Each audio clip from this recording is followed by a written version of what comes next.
Welcome back to Kings of Columbus on the podcast. Doug Lesmerises, Bill Landis, your questions about the Ohio State Buckeyes as they get ready for this trip to Madison, Wisconsin on Saturday night. We went up to our tech subscribers and said, what do you got?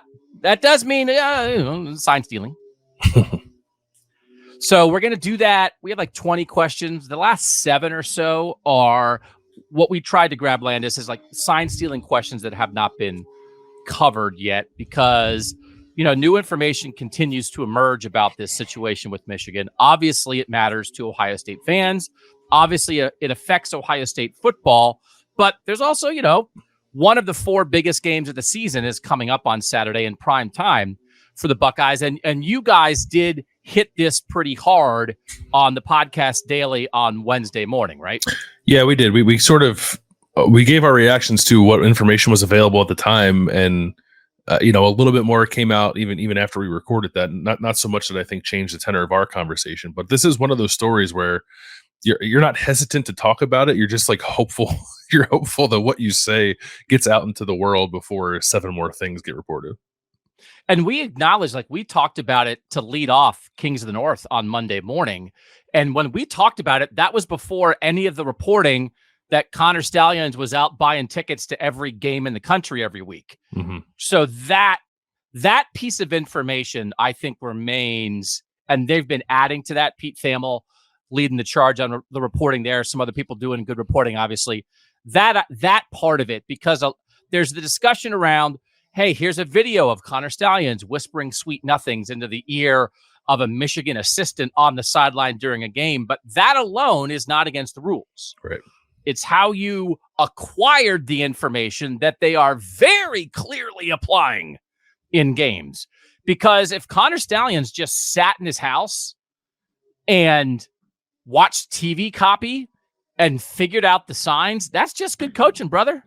So like the ticket acquisition is what changes the tenor of that conversation. And we didn't have that information when we talked about it on Monday. No, I think we knew that Michigan had gone above and beyond somehow what is, I guess, normal ways to get signs like TV copy. I think you can get some stuff, certainly if you're standing on the sidelines. And Matt Rule in Nebraska was talking about this earlier this week. It's like, we're on the sidelines, we're watching their signalers, they're watching our signalers. At some point, you figure out what stuff is, and then you have to adjust them. Like that is normal in-game behavior from any team. It's that Michigan, was apparently traversing the country, videotaping games that they weren't a part of. That takes us to another level. So we'll talk about it, but we want to talk about football first with the Buckeyes, who remain pretty darn interesting. And of course, we'll wrap up this show as we do every Wednesday with what you watching, what you eating, what you thinking. And this week I did ask our tech subscribers, say, hey, what are you watching? What are you eating? What are you thinking? What are you thinking? And people sent in some stuff. So we'll start working in some text or things like it makes me happy. So I think Lloyd would send in and said, hey, I had For All Mankind on Apple TV in the queue. You said you liked it. I finally started watching it and I like it. Nice. And in a world where usually get yelled at about your football opinions on this show, it's like, hey, they like my show. So we'll work that stuff in. If you want to be a tech subscriber, we have had a couple issues with some people. We're going to make everybody right. A lot of people have been sailing right along. I think people enjoy it, but this would be a good time to try. Like it's going to be an interesting last couple months of the season. Yeah. 614-662-4509. You send a text to that number. You get back a link to sign up. It's free for 2 weeks while you try it out. $6 a month after that. Let's get to Lincoln Kienholz, or as we like to call him, Dakota Tate.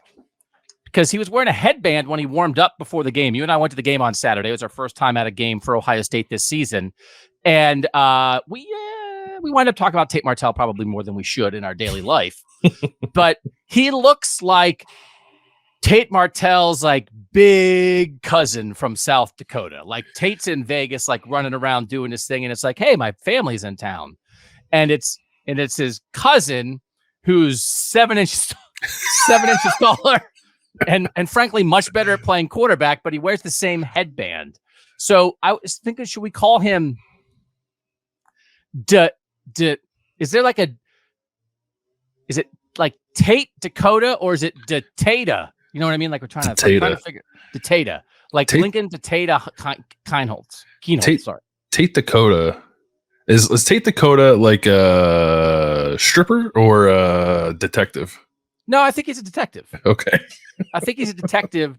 I still have never watched Yellowstone, but do they have detectives on that show? They're out riding horses, right? It's a horse. They have like cow police is what I call like cattle officers of the law whose specific job entails like making sure people aren't messing with cattle. Yeah. Tate Dakota, cow cop. I would watch that show. Mm-hmm. And also we should give him a red zone package. That's at least what some people think now that Devin Brown is hurt. What are the odds that Ohio State will actually use Lincoln in the red zone and will just run those and just use run plays? Basically, this is Eric asking, Devin Brown's out for at least a week or two with an injured ankle. Will they give that package to Lincoln Kienholz, true freshman? I think not. Ryan Day. I asked Ryan Day about that on Tuesday, just because I thought it was worth asking, because it does seem like that package of plays is something that was very important to them. It wasn't something we're just going to do against Purdue and then shelve it and never show it again. Like they did it against Penn State until Devin Brown got hurt. So I do think they viewed that as something they want to do, need to do when they're in the red zone. And now they can't, presumably because Devin Brown is hurt. So, but like Lincoln Kienholz is an incredible athlete, great basketball player, dual threat quarterback in football, really good baseball player. Like he has the traits I think you want in a player that you ask to do that. He's not, he's probably not built as powerfully as Devin Brown. He's still Lincoln Kienholz is still a true freshman, still has to go through like the weight program and all that stuff, but he's probably shiftier and faster than Devin Brown is. So it's like a different dynamic at that position. So I think it's worth a look. I am skeptical of them doing it, especially for the first time on the road at night against Wisconsin. So you think they end up punting that package? They just don't have that? Or they find somebody else? People were sort of asking Ryan Day about that. Well, could you use Xavier Johnson in that package? We kind of have joked around with Chip Trainum about like hike it to Chip Trainum and have Mayan Williams tush him or whatever. Like, is there somebody other than Kyle McCord who should take a snap in the red zone on Saturday night? I don't think Ryan Day wants to do that, right? That was my vibe from it. He said, like, we have guys who can do it, but I am of the belief that he wants to maintain the threat to throw when they do that stuff. Like a lot of teams run Wildcat where you know what you're getting. Like they're just going to run the ball. And part of the beauty with Devin is like he can throw it. Like they tried to throw it to G. Scott in the Purdue game. It didn't work, but there was definitely more to that. And I think you like to have both options available to you that you just wouldn't have with like a skill position player or like Jack Sawyer. I saw people point out because Jack Sawyer played quarterback in high school a little bit. I do like maybe Tristan Gebbia. I was looking back, like this question made me go back and look up like some of the stuff that Tristan Gebbia has done. I think he has 4 career rushing touchdowns. No, I think 3 of them were sneaks.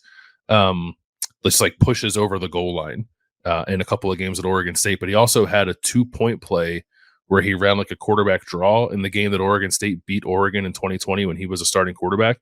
And he looked I wouldn't say like shifty, but he looked comfortable and like made a little bit of a cut and like got himself into the end zone for a 2-point conversion. So maybe he can do some of that stuff. And I do think if they think that Tristan Gebbia has the skill set to do that in any way whatsoever, maybe they would be comfortable putting a guy who's been around the block a time or two in that position rather than a true freshman. And so then related to this, Raymond's asking, wouldn't it be valuable to get Kienholz meaningful reps in prime time against Wisconsin outside of the goal line package? So this is sort of like asking, should they just play Lincoln Kienholz, which is, this goes back to, I was mad last year when Kyle McCord wasn't getting a chance to throw the ball when he got in as a backup. Mm-hmm. It's like, let these guys play a little bit.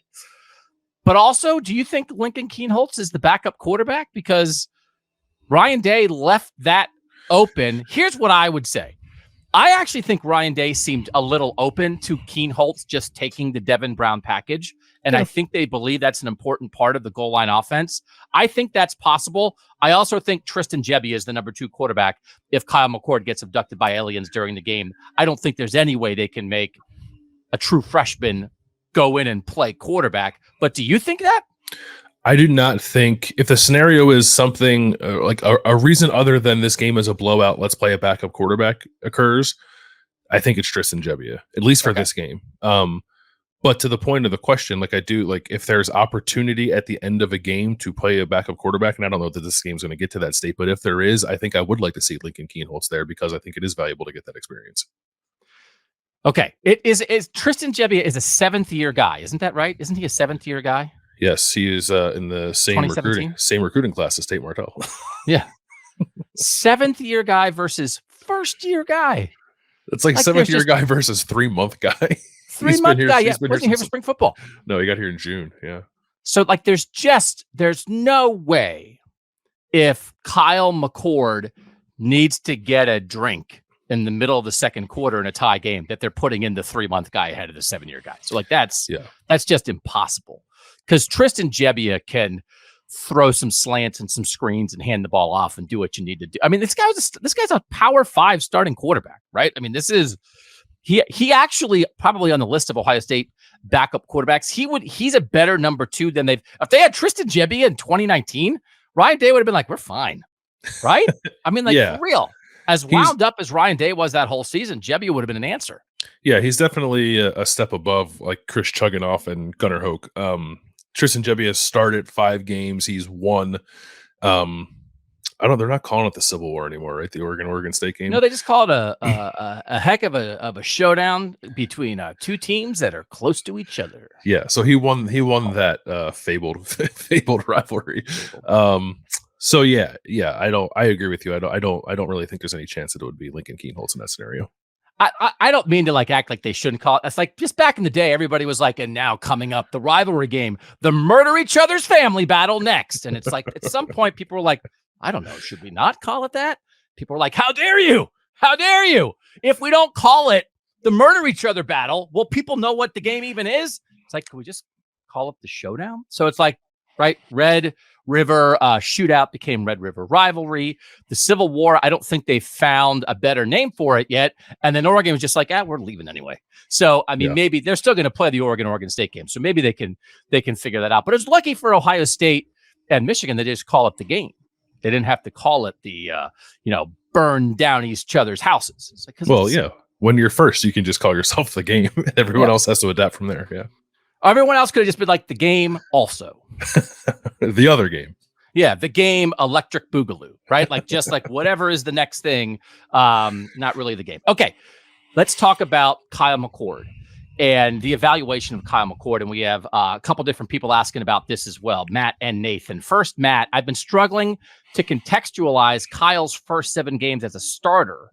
He has shown flashes of elite qualities, accuracy, movement in the pocket, arm strength, but seems to be behind where Dwayne Haskins, Justin Fields, and CJ Stroud were at this point in their first years as starters. First, and then Matt goes on a little bit more. It's a really good question. Like, do you agree with that? Do you feel like Kyle is 7 games in, not quite where Dwayne, Justin, and CJ were?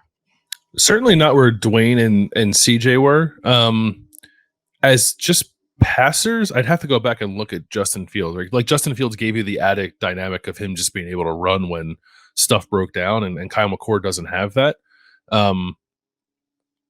I would want to go back and do a statistical comparison, I guess, of like where Justin Fields and Kyle McCord compared passing wise in their first 7 games of their careers. But the other two certainly, like he's just maybe not quite as polished as those two guys were when they started, which makes it hard to analyze Kyle, I think, too, because it's such a high bar. It's like, at some point, the Ohio State starting quarterback wasn't going to look like a first-round pick from the very first second he stepped onto the field, and I think that's okay, but it is hard for people to perhaps adjust to when they've been kind of fortunate and spoiled, I think, a little bit by how good Ohio State's quarterback play has been. This is Nathan's question on the same topic. I'm seeing a recurring take from the Ohio State beat when McCord is criticized. And it's essentially, I'm old enough to remember when the fan base wanted CJ Stroud benched. Do you guys agree with this implied sentiment that we need to be more patient with McCord? I think he can get there, but I'm starting to have very serious concerns that he'll get to championship quality by the end of this season. I feel like I learned some things right in my value. I was very suspect of CJ Stroud early on. And I will say, I thought CJ's game against Tulsa, right? Game 3 and 21 was more problematic than anything we've seen from Kyle so far. And so when CJ then sat out the Akron game and Kyle played, going into that game, I was very much like, I'm ready for a look at another quarterback to see if somebody could maybe do this better. Because it felt like CJ was not very good in the first half at Minnesota in the opener, and then was much better in the second half. And then Oregon, he threw for a bunch of yards, but he had to pick at the end of that game. Again, he didn't lose that game, but that's like a very memorable situation there. And then the Tulsa game was just whacked, man. Like that didn't look like Ohio State. And I don't know that I've ever felt like that with Kyle. But I do think then by the end of that year, of that very same season, CJ's a Heisman finalist. And then by his second year as a starter, we're like, well, this guy's brain is a computer. He's awesome at this. Lost twice to Michigan. But I mean, the evolution of CJ Stroud, I think CJ went so far. CJ really, like, the length.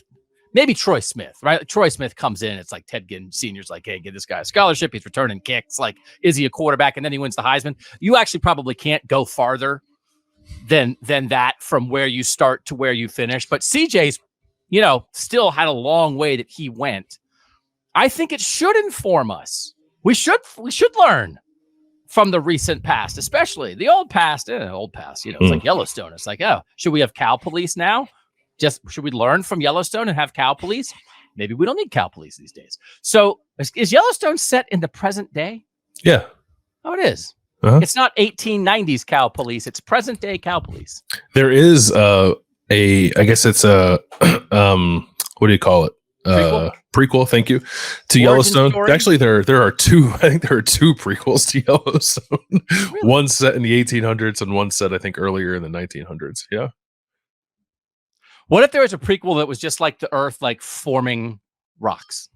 Just like, it's a prequel to everything. This area looks cool. How did we get here? It's like, let's just fast forward through millions and millions of years. Okay, so like, it's in the present. Maybe I'll watch it then. Is Old Faithful in it?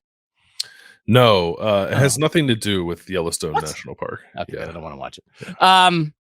So I think we should learn from it. I think if we as the media, Ohio State as fans, if they have a little more grace and a little more patience with Kyle McCord, because maybe we didn't have that with CJ Stroud, and then we saw what CJ did, I think that's good.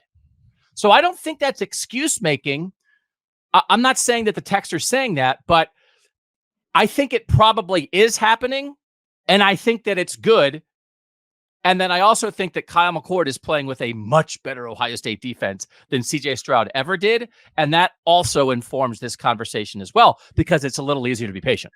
Yeah, it's like how good do you want them to be and how good do you need them to be are two different things, right? And in the past, like, you've needed maybe the best possible quarterback play over the last couple of years to get Ohio State to where it wants to go. I don't know that you need that here with Kyle McCord. I agree with you. Like, I think that grace is important. I think patience is important. I don't know.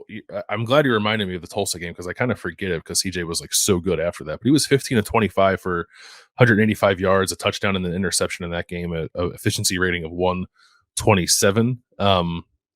That was a bad game, and then they sat him down. And it was funny, like at the time, like Ryan Day, a lot of we assumed that had a lot to do with like CJ and something with his shoulder, but Ryan Day also talked about like perspective when he benched when he sat CJ down after that game. So I think there was like a little bit of a mental hurdle and a recalibration that sort of had to happen there too for CJ, and he did it, and he was excellent after that. But I think it's a point worth making that even a guy who was as special as CJ had some growing pains early on in his career, and I think Kyle's had some too. I see the same thing that everybody else does. You see the ceiling, you see frustrating mistakes, you see plays that get left on the field because of things that you don't think should be happening with a quarterback who is 7 games into a starting career, even despite that. So I get it. Like, it's fair to critique it, but I think also there has to be an understanding of what this particular Ohio State team needs in the moment. And I don't know that it needs the best pure passer that we've seen at Ohio State, or one of the best pure passers we've seen in college football. I think it's okay that Kyle is a step or two below that. And this phrase championship level was used in one of those questions. I did like so the question was like, how do you put it in context? I just wanted to go back and look at like the starting quarterbacks from the championship teams of the college football playoff era, and this probably means nothing, but I just wanted to see how Kyle stacked up statistically. Four of the research, brother. Yeah, four of the 9 starters on those teams had worse efficiency ratings than Kyle McCord has right now, and 6 of them had a lower yards per attempt than Kyle McCord has right now. Some of them were like better athletes and made up for it in that way, but like I actually don't think Kyle McCord is like tremendously off the pace of where he needs to be for Ohio State to be a national champion. You want to see him continue to make strides every week, and I think that's fair. But I don't think that Ohio State is deficient at that position in a way that's going to hold them back. Sometimes you're built for a quarterback to lead you to a national championship. At Ohio State, that's not an unreasonable view of things. But the way this season is playing out, that's not what they need. They don't need a quarterback to lead them to a national championship. If they did, I don't know if this version of Kyle McCord would be ready to do that. Right, 100%. Yeah, I agree. But he's not going to hold them back. So, okay, then how do you get there? Well, you let JT Tuimoloau and Tommy Eichenberg and this secondary and Marvin Harrison Jr. lead you to the national championship, and Kyle McCord makes some plays along the way. I think that works. Yeah, I think the one thing that I've seen a little bit of, which I think is a fair point, if that is the reality of the quarterback position at Ohio State, and I think that's true, I think there would be a lot of peace of mind if Ohio State was a better rushing team. Like if they felt like they could protect him a little more and not overexpose him perhaps by being able to run the football better than they currently are. So if that's part of the concern, I get that too. I was going to say at the end of my little soliloquy there, I was going to say cow police, because I thought maybe we could make cow police like our version of dog mentality. Right? I like that. Yeah. Yeah. Because cow police implies that, like, you know what? We're not out solving crimes necessarily. We're not pursuing suspects. But you know what we're doing? Protecting these cows. Right. And like, so that's like, hey, maybe the quarterback situation at Ohio State, they don't need to be pursuing suspects. You just need to protect your cows. Let's see if we can get, Ryan, hey, would you say this, cows just got to protect his cows? Like just that. Make that, you don't want that in the football vernacular, protect your cows?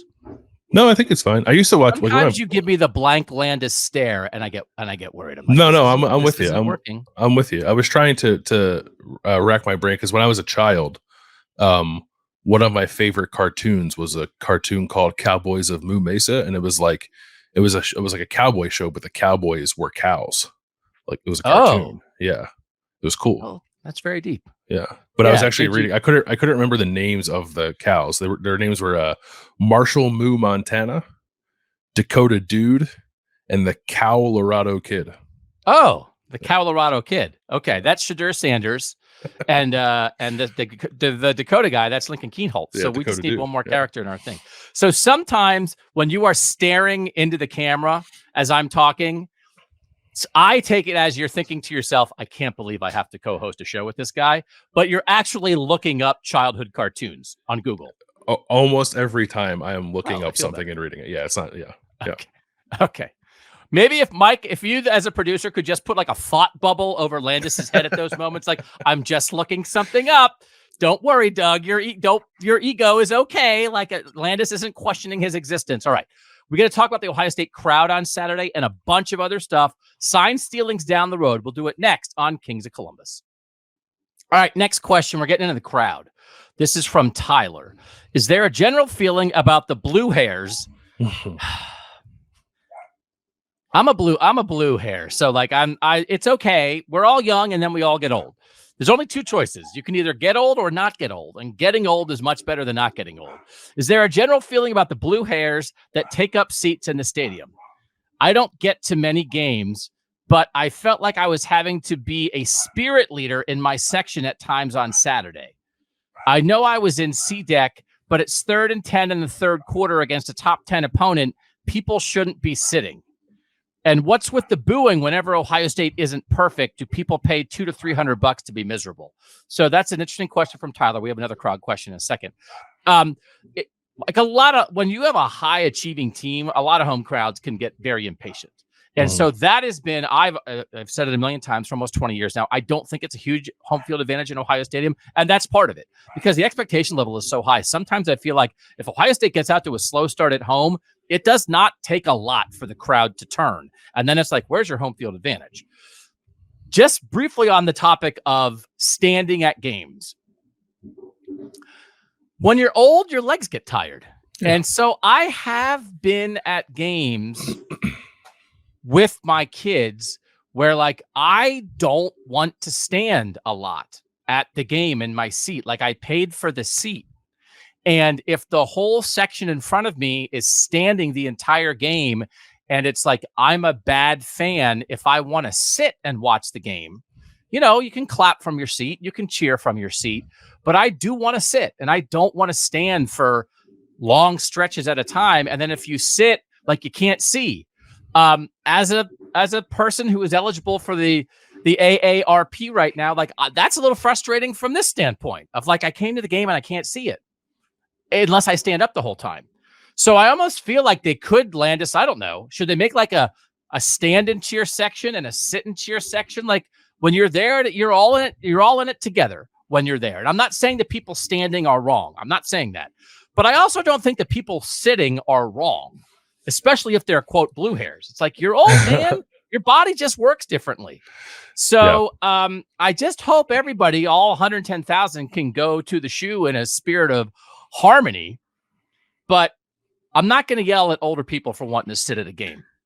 Yeah, nor am I going to get angry that older people just simply want to go to a game. They are just entitled to go to that game as you are, person under the age of 50, I guess. So, I mean, we're not yelling at anybody. We're not yelling at anybody. No. It's like I understand the sentiment, right? Because you just want the stadium to help give your team an advantage. And I understand sometimes where like you feel like you're bringing it and maybe not everybody else is, or there's a few people in your row who aren't, or your section or whatever. Like I understand that, but yeah, harmony is a nice way to put it. I hope that we could all, sit down at the game and realize we're all there for the same reason. We all want the home team to win, and we go about that in different ways.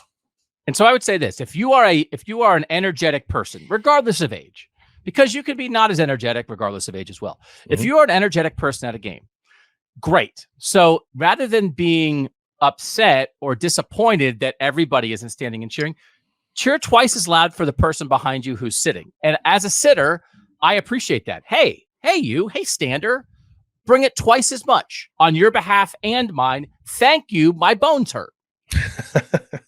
And then also, not every play is the most important play in the game. So I also I don't think standing for 3 hours when you have people behind you is also like the best thing. You know, if it's a third down in the third quarters and the texter's pointing it out, it's a huge play. Get up, man. Maybe I'm not going to, but you get up. Of course, if I can't see it exactly, that's fine. But, do we have to be doing that in the middle of the first quarter? Do we have to be doing that with 21-point lead? That's all. Just, be nice to each other. About the crowd in general, though, I was talking to somebody in the Woody on Tuesday about like how things went on Saturday, and they were like, it was great. The crowd did its part. So that I think is related to bringing energy to the team on the field. I think it's related to bringing energy to all the recruits who were at that game. I did think I was uncertain about what the crowd would be like for a Scarlet Out at the shoe at noon. And that crowd, I think, proved me wrong, Landis. I was wrong about a lot of things in that game on Saturday. If people want me to say more that I thought Penn State was playing possum with the passing game and that was wrong, that was wrong. So if that's, should I say it again? No, I think it was still wrong. Yep. 10 seconds later, that opinion of mine about Saturday, still wildly incorrect. The shoe was great. I thought the shoe was great. And Brian asked this. Reports were that the shoe was louder than it has been in quite some time. There were some savage F Penn State chants late in the game. I actually didn't hear that myself. Did you hear that? Yeah, they played Zombie Nation. And instead of saying we are Penn State, they were saying F you Penn State. Oh, that's very clever. Yeah. Is Ryan Day's new fiery coaching persona responsible for better fan involvement? Do you think the fans are into fiery Ryan? Yeah, I do think the fans feed off of that. It's not just Ryan Day. Like Ryan Day, I think maybe a large part of it is Ryan Day. I think people do like, for the most part, like this fiery more fiery version of Ryan Day, but the players also, I think, kind of play that way, especially the defense. Like Ryan Day made mention of this, like the defense is, and it's easier when you're playing well, right? But like the defense is jumping up and down, they're hyping the crowd up on the field, like getting everybody to stand up and yell and then help them out on a third down or a fourth down, whatever it was. Like, yeah, the crowd feeds off of all of that. But I think that starts with Ryan Day. And like the defense, I think, is playing with tremendous energy. And maybe the offense could take a little bit of that too, and then you got something cooking if you're Ohio State. But I do think the fan base likes it, and I also sense too that, because like early in the season we talked about fiery Ryan Day, right? And I think people wanted to embrace that, but people are also like, "What's up with the offense?" And I'm not saying this has turned completely, because it hasn't, but I also feel like people have embraced fiery Ryan Day more and are not content, but I feel like I see more and more people coming around to like, oh, we won. Like, who cares what we have to win? I don't care that we didn't score 50 points. Like, this is what we do. We're having fun playing defensive football, and we're scoring enough points to win games, and our head coach is acting like a maniac on the sidelines. We like all that. All right, let's get to a question about the pass rush. That was some good stuff, Brian, on the crowd. Now we're getting to Blake on the pass rush. I was wondering if you guys have thought about how much better the pass rush has been of late, particularly JT being in the backfield more often. A little bit more from Blake there, but that's the general gist. What did you think of it on Saturday, Landis? I thought that was their best pass rush game. Statistically, I don't think that bears out, at least in terms of pressure rate. There were two games this year that were higher, Purdue and Indiana. But if you factor in not a really good, but a pretty good offensive line that Ohio State was going up against, and a first-round left tackle in particular for JT for a chunk of that game, I think that makes it more meaningful. So I agree. Like I do feel like you're feeling that more. The production has certainly taken a turn in the right direction. They had 5 sacks in their first 4 games.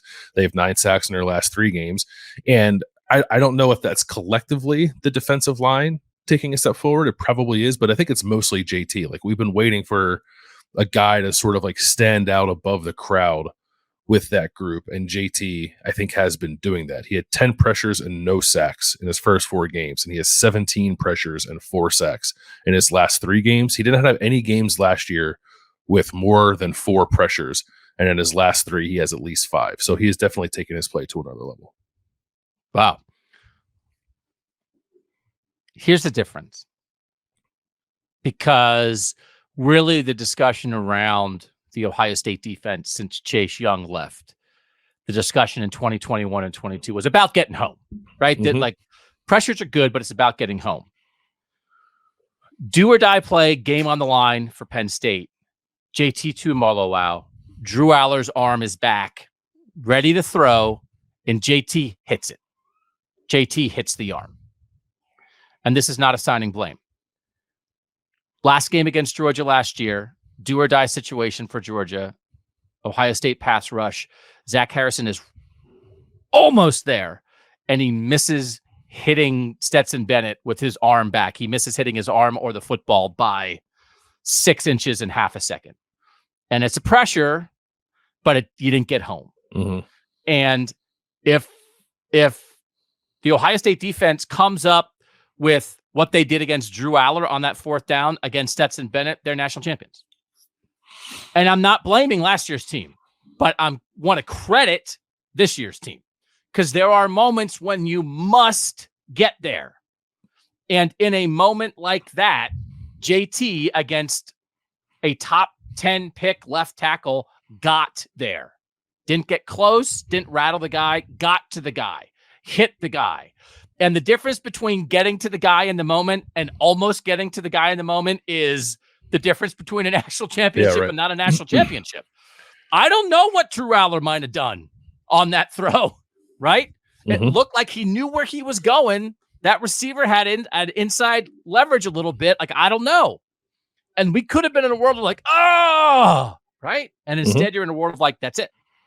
So you don't want to make it all about one play, but I think the difference in those 2 plays, Georgia and the Penn State game, is indicative of where this defensive line is right now, especially JT, with turning pressure into plays. I agree 100%. And the Georgia game is the best example of that. But that's been a thing, I think, really for the last 3 years. It's like they're almost there. Like every offseason, it's like, how do you make up for that extra, millisecond that's keeping you from getting those sacks? And all the players had a good thing, like I think said the right things, like working on their get off, like talking with Larry Johnson about footwork, all that stuff. But it never really translated to more production. But they are getting it now, so that's why you feel the way you do. All right, let's talk about the way this season is playing out for Ohio State. This is from Tim. Am I crazy to think this season is playing out perfectly so far for Ohio State?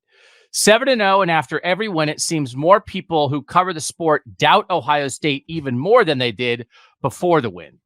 That general idea. It's a good in-depth question from Tim, but that's how I want to boil it down.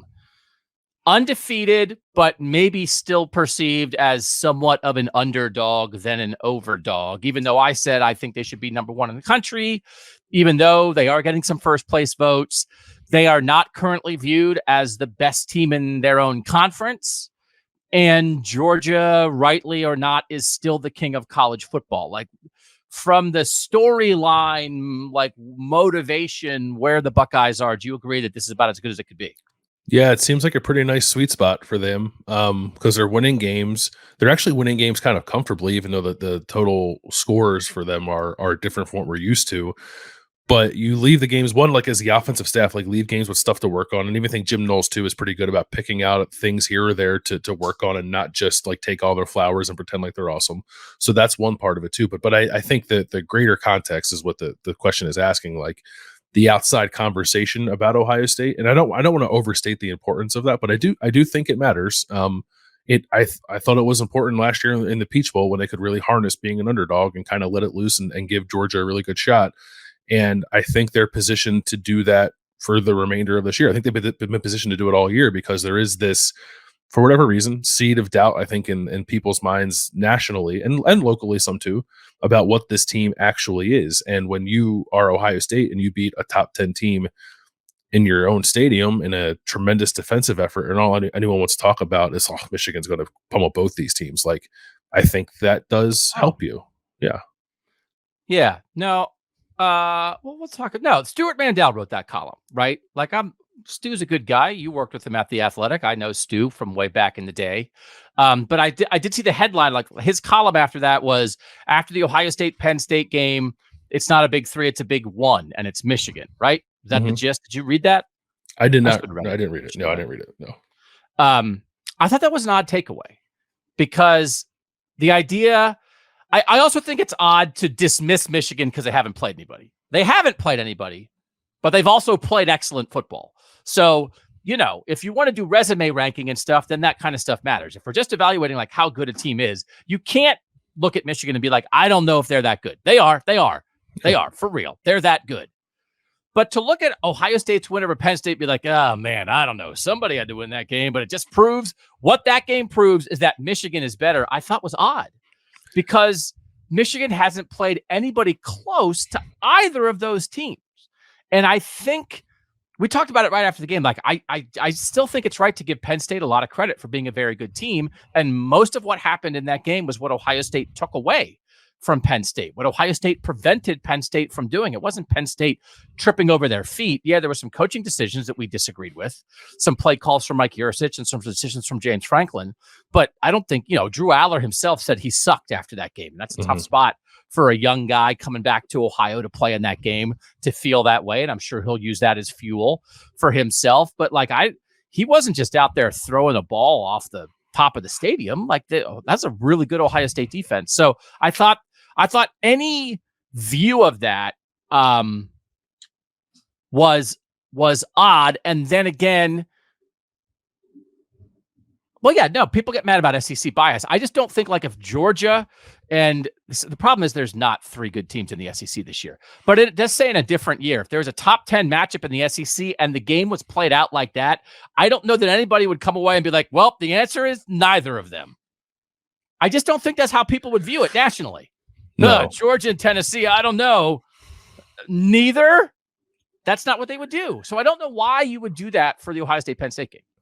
It is odd, and Ohio State fans are hypersensitive to this stuff, and I get it. I try not to be, but I do sense it more this year. And I think like Georgia's a great example. Like Georgia like messed around with Auburn and everyone was like, oh, is Georgia going to beat Auburn? And then the next week they beat a Kentucky team pretty thoroughly. And everyone's like, oh, never mind, Georgia's back. And then what did Georgia do after that? They came out and like messed around with Vanderbilt. Like the team you thought they were against Auburn is still the same team they are, but they're not analyzed the same way. I don't know that people are looking at Georgia like waiting for them to lose and expecting it. Oh, I am.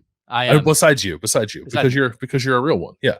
But I don't think that's the national conversation about Georgia, but it does seem to be a fairly loud, I think, national conversation about Ohio State, which, like, to get back to the spirit of the question, I do think helps Ohio State. Like, I think it is, if you can be a team that wins all of your games and still has people questioning how good you are in a way that fuels you, like, I think that's a tremendous spot to be in.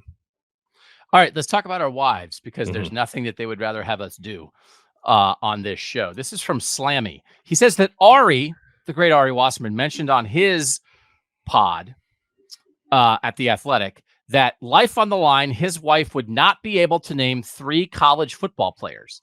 As a guy that covers it for a living, I thought that was pretty unbelievable that Ari's that. I played the same game with my wife thinking she would nail it. Unfortunately, she only named 1 player, and he wasn't even a Buckeye. She said Drew Aller, which makes sense because they're from Medina. I asked around to some of my fellow college football sickos, and they had similar results, which was shocking to us. Do you think your spouses can name 3 college football players? If so, or if not, what does that mean? Are you good at keeping your work and life, your home life, separate? What does that say about my relationship with my wife? Is it healthy? So I did this exercise with my wife on Tuesday night. I asked if you wanted to do it with your wife. Did you do it? Yeah. So the time you asked me, our 9-month-old is sick at the moment. Because babies are sick all the time. Apparently, that's what I'm learning. Yeah. They don't tell you that. Once they go to daycare, they're just sick. So you asked me that, and I said I would love to ask, but she's currently comforting a sick baby, and I don't want to die. But I did find a window to ask, and I did get an answer. She named 5. Nice. And they were Marvin Harrison Jr., Kyle McCord. She knows Drew Aller because we both went to Penn State. Caleb Williams and Sam Hartman.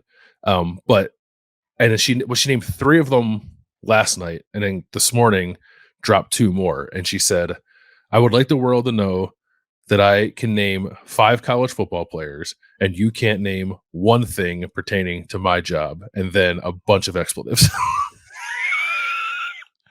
That's just love, man. Yeah. That's just a healthy relationship right there. Yeah. My wife named 4. She named Kyle McCord, Cade Stover, Maserati Marv. And I was like, please don't. And then she's like Marvin Harrison Jr. and Emeka Ibuka. So she did not name Cade. I was like, do you know who won the Heisman last year?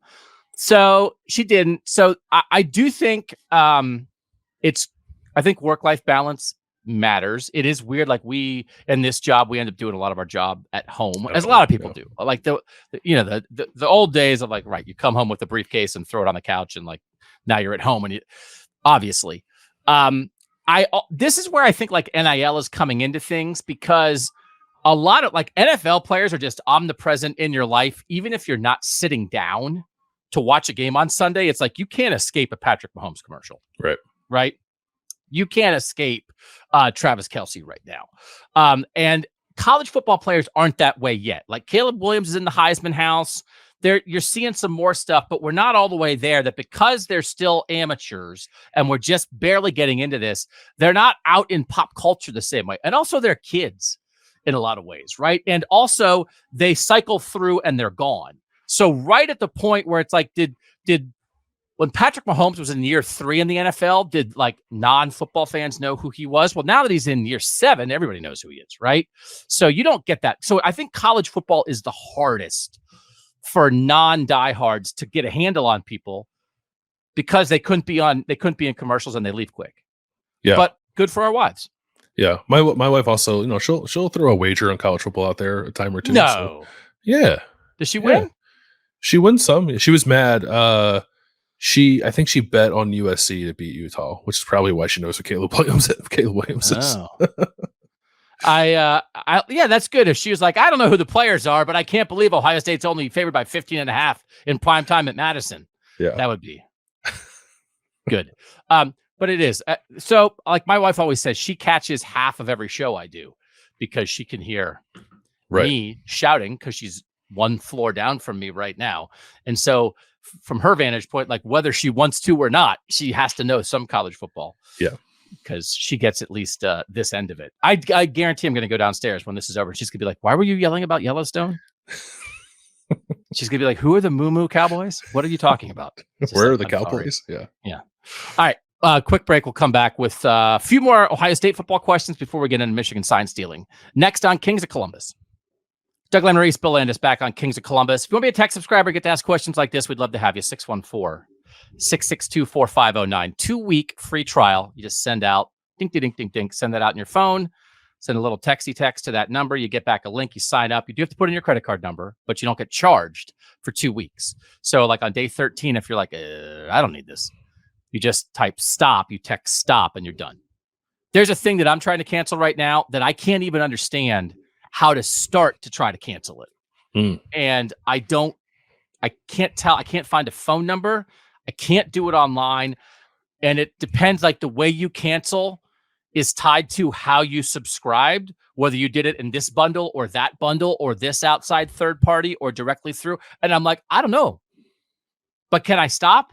And it is real. This has been like a week-long process, and it's exchanging family passwords and trying to figure out what people's hours are. And it is very, very frustrating. And this is, I mean, everybody listening to this knows exactly what I'm talking about, Landis, because this is how business functions in the digital world. Get them and then don't let them go. Yeah, I had so this is very simple, which is why I like it. It was why I subscribed to it when you were doing it at cleveland.com, partly because it was just like a simple process. I had something that I was subscribed to that I likewise could not figure it out. He sent emails, made phone calls, couldn't figure it out. It happened to be linked to like an old bank account of mine that I wasn't really using for anything other than like this was coming out of it every month and like one other thing. So I just closed the bank account. Nice. And the money stopped going to them. And then that's how I ended up unsubscribing from that thing. That's a tough way to go through life. We have had things like we've been hacked on, people get hacked on credit cards. You have to get a new credit card number or whatever. And we've had that happen where it's like it's tied to an old credit card. And then they're like, hey, we can't charge you. We can't charge you. It's like, you know what? Maybe you don't need to. Yeah, that's fine. We'll just stop that thing. That's so that really is. We're not saying we're better than everybody. We're just easier to quit. That's right. So that's valuable, man. 614-662-4509. And if you don't like the show, if you think something that I've said is annoying or uninformed or ridiculous or unfunny, what you do is you go to your phone and you take your thumb and you hit the stop button and then you unsubscribe and you never listen to me again. Simple. I'm not going to come to your house and shout opinions at you. Yeah. Well, can you imagine that? If you're like, I just want Doug to stop, and like you couldn't figure it out, and every time you picked up your phone, I was like, and that's why Drew Aller's going to throw for 300 yards. You're like, oh my God, I can't get it to stop. Yeah, but I also like the ability to like fire off one last like, "you're an idiot" text and then send stop. Oh, that was you. Okay, that was me. Yes, from one of my many burners. Yeah, good to know. Let's do this. It's a playoff question. The first playoff rankings will come out next Tuesday after this weekend's games. I do think starting on the Monday Kings of the North, we should start doing what our top 4 playoff teams would be right that moment. We can either decide, do we want it to be predictive? We are each week guessing what we think the playoff at the end of the year will be, and our informed guess evolves. Or do we want it to be, if the playoff started tomorrow, this is who I would put in the playoff? What would you have us rather do? That's a good question. Maybe predictive, like what we think it's going to look like at the end. Yeah. So I think we'll start doing that. We'll squeeze it in as a 5-minute segment because once we get to the playoff, it's time to start talking about the playoff, right? Yeah. So I think I love talking about the playoff. So we'll do it now on this show today, thanks to Chris. If the season ended today, who would be in the playoff? So that's a pretty, he went a little more in depth, but I think it's a pretty simple question. I will say I have said all the way along, I think it's very, very possible for the Big Ten, perhaps even likely for the Big Ten to get 2 teams in. I think if it ended today, Georgia would be the 1 seed. Michigan would be the 2 seed. And then I think it'd be Florida State and Washington. And I don't think Ohio State would get in because when you still have those undefeated conference champs who do have good wins, I think they would be inclined to be like, well, we've got to sprinkle it around a little bit, and we're not taking 2 from the Big Ten right this second, even though Ohio State is 3rd in both polls. Now, on the other hand, this is completely opposite of that. I don't think it's off the board for Ohio State to be number 1 in the playoff rankings on Tuesday because they resume vote much more than the average AP and coaches poll voter do. So that's 2 exactly opposite answers to that question. My bottom line is, given how things are now, I don't think the committee would put in 2 Big Ten teams. I think Ohio State will be number 1, actually. Look, what I'm trying to think, there's not a game this weekend, right, that would vault somebody ahead of them, is there? No, because like Oregon, Utah is the best game, but they all each of them has losses already. Yeah, Michigan's not playing. Washington doesn't. Washington plays a bad team. Yeah, Oregon plays Utah, but both those teams have losses already.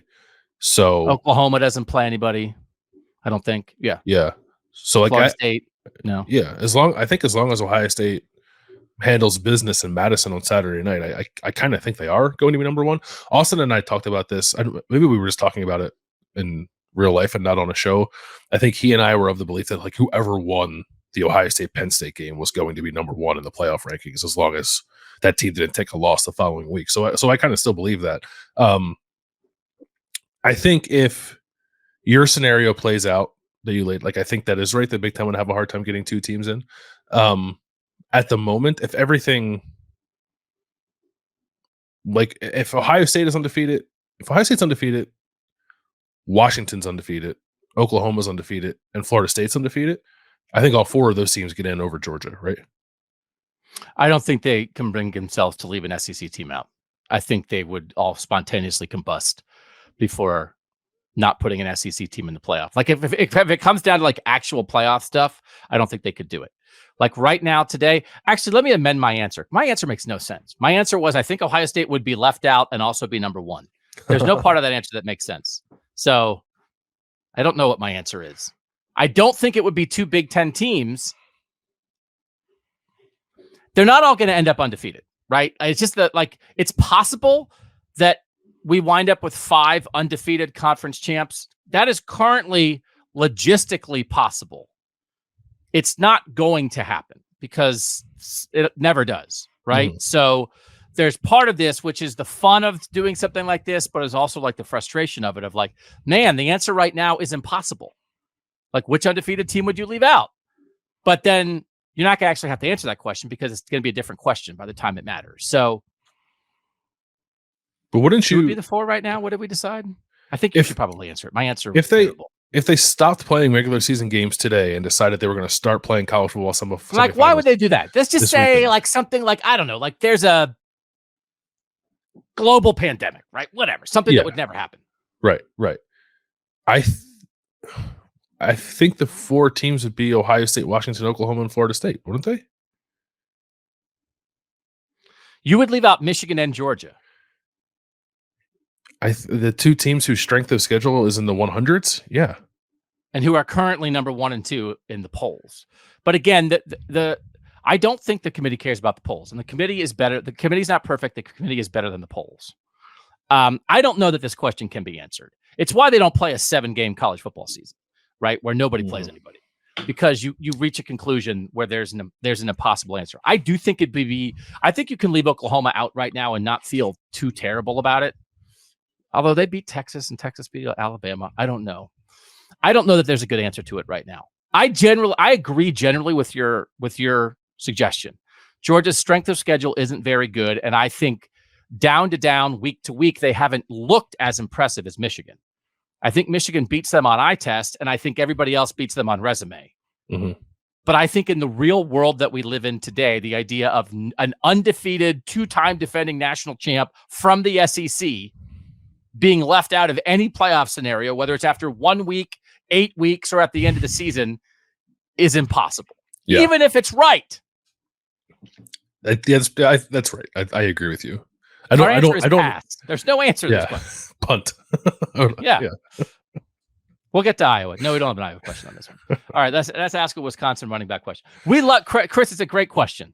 If that should be a goal each week, ask us a question that we can talk about for 9 minutes, but actually not answer, because that's the best kind of podcast. Mike, make sure you clip that one. Doug says Ohio State should be number 1 and also not make the playoff. Please listen to Kings of Columbus. Drew Aller will throw for 414 yards. Please listen to Kings of Columbus. This is from Josh. Why do Wisconsin running backs look so good and then they play Ohio State and they look mediocre? Is it just that Ohio State has better athletes? Yes. Mm-hmm. So I also looked it up. There's like a good, going back to 2009, because that's where CFB stats starts. Ohio State has Wisconsin has a dude every year. The lead back for Wisconsin in those seasons in which they played Ohio State averages 6.1 yards per carry. Against Ohio State, they average 4.8 yards per carry. So it is down.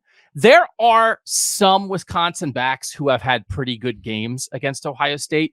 And there are others. The thing that stands out is Melvin Gordon, right? Yeah. That Melvin Gordon in 2014 is about to finish second in the Heisman voting. He's averaging 185 rushing yards per game, and he goes 26 for 76 against Ohio State in the Big Ten championship game. And I think a lot of, like, when you get a question like this, a lot of it is based on that memory. And I'm not saying that's wrong. Then you also, like 2017, Jonathan Taylor averaged 141 yards per game. That was first in the Big Ten, 15 for 41 against Ohio State, 100 yards under his average. Jonathan Taylor in 2019, he averages 143 yards per game, number 1 in the Big Ten. He plays Ohio State twice. The first game in the regular season, 20 for 52. Again, almost 100 under. The second game in the Big Ten championship game, he's 20 for 148. So that's actually pretty good. So there have been some guys. Monty Ball in 2012 went 39 for 191. That's a heck of a lot of carries. His yards per carry was under what his normal was in that season. But guys in like the last 12 years who have Wisconsin running backs who have gained 100 yards, John Clay was 21 for 104 in 2010, which was decent. Monty Ball in 2012, I just said. Corey Clement went 25 for 164 in 2016, which is actually a pretty darn good game. You have the second Jonathan Taylor game in 2019. Braylon Allen in 2022, this is last year, right? Mm-hmm. Went 22 for 165. But he had a 75-yard touchdown run late in the fourth quarter of a blowout. So he's 22 for 90 if you take that away. That was a really nice run, I think, against the Ohio State second-team defense. But it was sort of like, oh, thank goodness that guy didn't do that earlier, because I do think Braylon Allen's really good. They have had some good games. Wisconsin always has one of the 3 best running backs in the Big Ten, and about half to 2/3 of the time, they don't look anything like that against Ohio State. I think based on, without running through every stat I looked up, I think that's the way we can look at it. It's not like it never happened. It's like not like they never have a good game, but a lot of times they don't. Why? Yeah, I think it's as simple as Ohio State having athletes to deal with it. I think a lot of teams that Wisconsin faces or has faced over this run we're talking about probably feels like it needs to play more honest, just because they don't feel like they have an overwhelming athletic advantage on the edges should Wisconsin try to test them there. But I don't think Ohio State goes into those games worried about anything like that. So they'll cover whatever you have on the outside, but every other resource they have available is being dedicated to stop the run, because they don't think you can beat them otherwise. And I think that is a luxury that Ohio State and probably only a handful of other teams that Wisconsin would play in a given season have. And Wisconsin, a lot of the time, too, is operating on a talent advantage over a lot of the teams that it plays. It was one of the better teams in the Big Ten West for a long time. So I think that's part of it, too. But I think it just comes down to talent, and perhaps those players racking up, a not insignificant chunk of their stats against teams that just don't match up athletically. But certainly Ohio State not only matches up, but they're better. Related Wisconsin question from our guy Campbell. What is Wisconsin's feasible path to victory this week? He doesn't really think that Wisconsin has a chance to move the ball. Well, is there a path? Yeah, I don't know. Jim Knowles was talking about the RPO game that they have there now, Wisconsin, with Phil Longo as their offensive coordinator. They are throwing it more. I think they're throwing it more than they run it. They're playing very fast. This is actually this kind of blew my mind. Wisconsin is the fastest team Ohio State will play this year, like in terms of What? plays per second. Oh, interesting. Yeah. Like play, not team speed, like pace of play. Yeah. Interesting. Which is, I find it fascinating. I think if they try to do that against Ohio State, it's not going to go particularly well for them. So if there is a path to victory for Wisconsin, it's one, I think Braylon Allen probably playing the game of his life because he's kind of all they have. They're on their backup quarterback. They don't have a ton of receiver. They want to morph into a more throw-centric offense, but I just don't think they're built to be that right now, but they're trying to do it anyway. But Braylon Allen remains Braylon Allen. So I think there's some percentage chance that he could just go bananas and have a really good game that helps Wisconsin win. But I also think they would need to deviate from what they've done offensively and like try to play some more ball control and sustain drives, maybe not play as fast as they've played, because I agree with the question. Like I don't see a whole lot on their offense that tells me they're going to move the ball in Ohio State. Defensively for Wisconsin, I almost would play 9 on 10 and just double Marvin Harrison Jr. Every single snap and take your chances otherwise. Mm-hmm. Again, even that is still easier said than done. I'll be curious how much harder teams in this back half of the season work to like really try to say whatever is going to happen, we're not going to let Marvin Harrison Jr. go crazy. If that opens stuff up for everybody else, so be it. But I mean, Marv beat Penn State kind of on his own. So again, it's like, what is the Wisconsin path to victory? It's like, there probably isn't one, honestly. Like there probably isn't. And number one on any list is that's a tough place to play. And we sent that out to the texters this week because one of our texters sent in just like a really good information. Ohio State hasn't won by double digits in Madison since 2000. And they have a couple overtime wins in their last couple trips. They have 2 losses since then. Like, it's just a tough place, man. Like, it's a tough place to play. If we're ranking home field advantages in the Big Ten, I don't know. I think I'd have Wisconsin and Penn State maybe tied for first, but in prime time, again, that 2010 game when Ohio State goes up there as number 1 and Wisconsin returns the opening kickoff and it felt like it was an earthquake. Like, that's a real thing, but so is talent. So I'll take the talent, but they just haven't played there since 2016. Ryan Day's never gone to Madison, right? Right. Like, for everybody, program, players, team, most of all, but for the fans, like, you just can't forget, because it's been a while. Don't forget that home field is bonkers, man. And so that's something. Is it enough for Wisconsin to win? Almost certainly no. But it's a challenge. It's a real part of this. Yeah, I think it's a challenge for Kyle McCord, and the team is not as good, but in terms of handling an environment, at least at the jump, Halloween weekend at night, I think this might be a little more difficult to handle than even Notre Dame was for Ohio State's offensive line and quarterback. All right, let's do some red zone questions. First is Lloyd. Offensive drive humming. Buckeyes enter the red zone. They immediately slow down in pace. Additional look at me's and a general tightness to the play calling. What's up with that? And then also from Lucas, is the red zone solution going fast? So both of these guys, Lucas and Lloyd Landis, are asking about tempo in the red zone. Do you think they do slow down? And do you think they should not slow down if they are? They do slow down. Part of it is because they sub. Like, when they get down there, they want to bring in another tight end and Caden Curry and whatever, and take Marvin Harrison Jr. off the field for some reason, which Ryan Day was asked about this week. So that is part of it. I do think that the issue, it's not the automatic solution to the problem, but I think it could help is playing faster, play more in your base offense. Don't overthink it once you get down into the scoring area. Like, if you're on the 2-yard line, you want to throw your quarterback run package out there, I guess that's okay. But I don't know that they do themselves many favors by moving it down the field on a defense and then slowing it down and substituting and doing all the check with me's in a way that allows that defense to kind of regroup and figure itself out when it's trying to make a goal line stand. So, I kind of agree with both questions here. Like, it's not the only thing that's keeping them from being an efficient red zone offense, but I do think it's part of it. And he seemed open to the idea of keeping Marvin on the field more often for those. We've talked about that all year of like, if you want to run it in the red zone, inside the 10, inside the 5, still spread them out.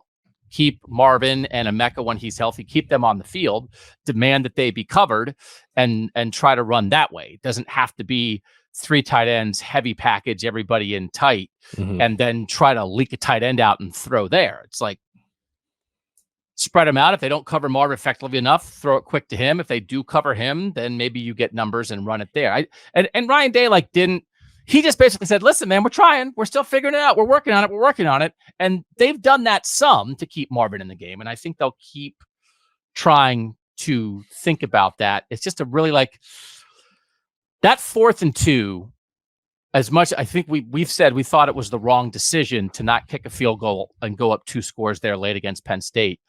But then that was the call. Like it's the type of call that people would want. Throw it. So they threw it to Carnell Tate. But it didn't come close to working. No, right? Penn So State it's better than running up the middle and getting stuffed, but it was a version of getting stuffed. So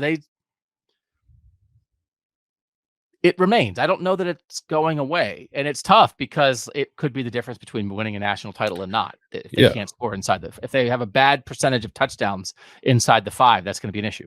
Yeah, I mean we've seen it. It's the reason in my opinion, it's the reason they lost the 2019 Fiesta Bowl to Clemson is because they got the ball down like inside the 10 3 times and had to settle for field goals 3 times. That was less like play calling and perhaps more execution, but it speaks to the same issue. You have to be able to finish drives in their biggest games, and they were like they had the one that stalled out right against Penn State. Like it's not like they got down there and every time they got down there they didn't score. The other two times they got down there they did score, right? Or maybe one other time. They were like in the low red zone. You only remember the things that don't work.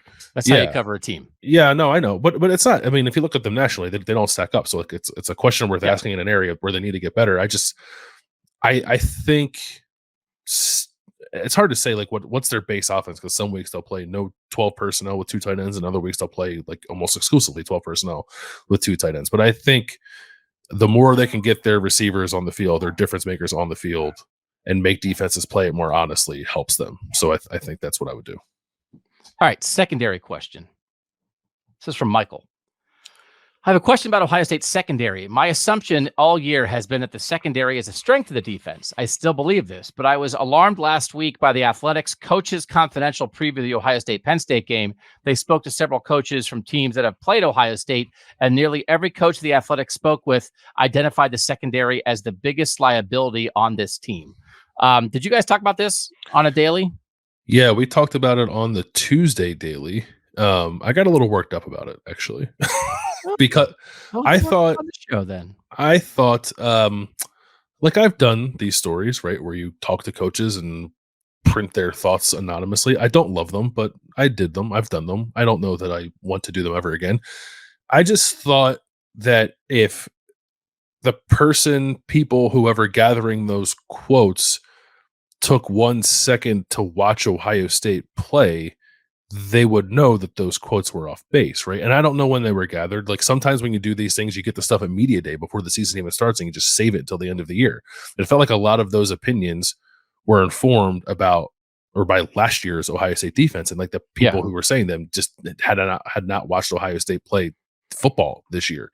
And that's what bothered me. It just felt like, misinformed, I think, or frankly, like misleading. Like I just think I thought that was a totally wrong read on what Ohio State is and how it's played this year. So nobody knows more about Ohio State than us.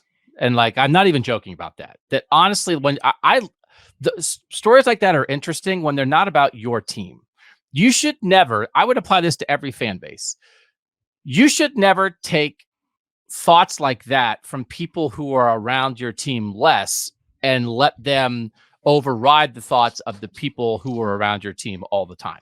Listen to your beat writers. That's my advice for everybody. Nobody knows better than that. Now you got to find beat writers who will shoot you straight because you don't want to have, just everybody kissing your butt. You want a realistic, find the people who cover the team every day and will give you a realistic view.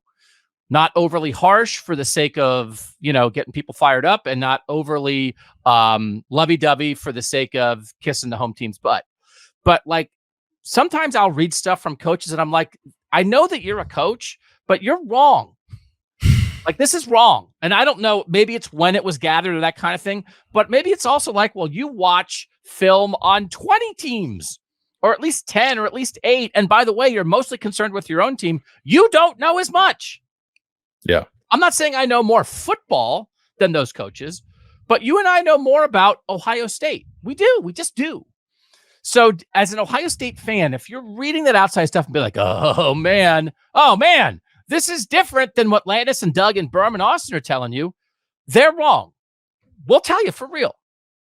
So read all those other outside things for context on everybody else, but don't be worried because we say Davis Igbenogson, Jordan Hancock, Sonny Styles, Lathan Ransom, Josh Proctor, and Denzel Burke are good.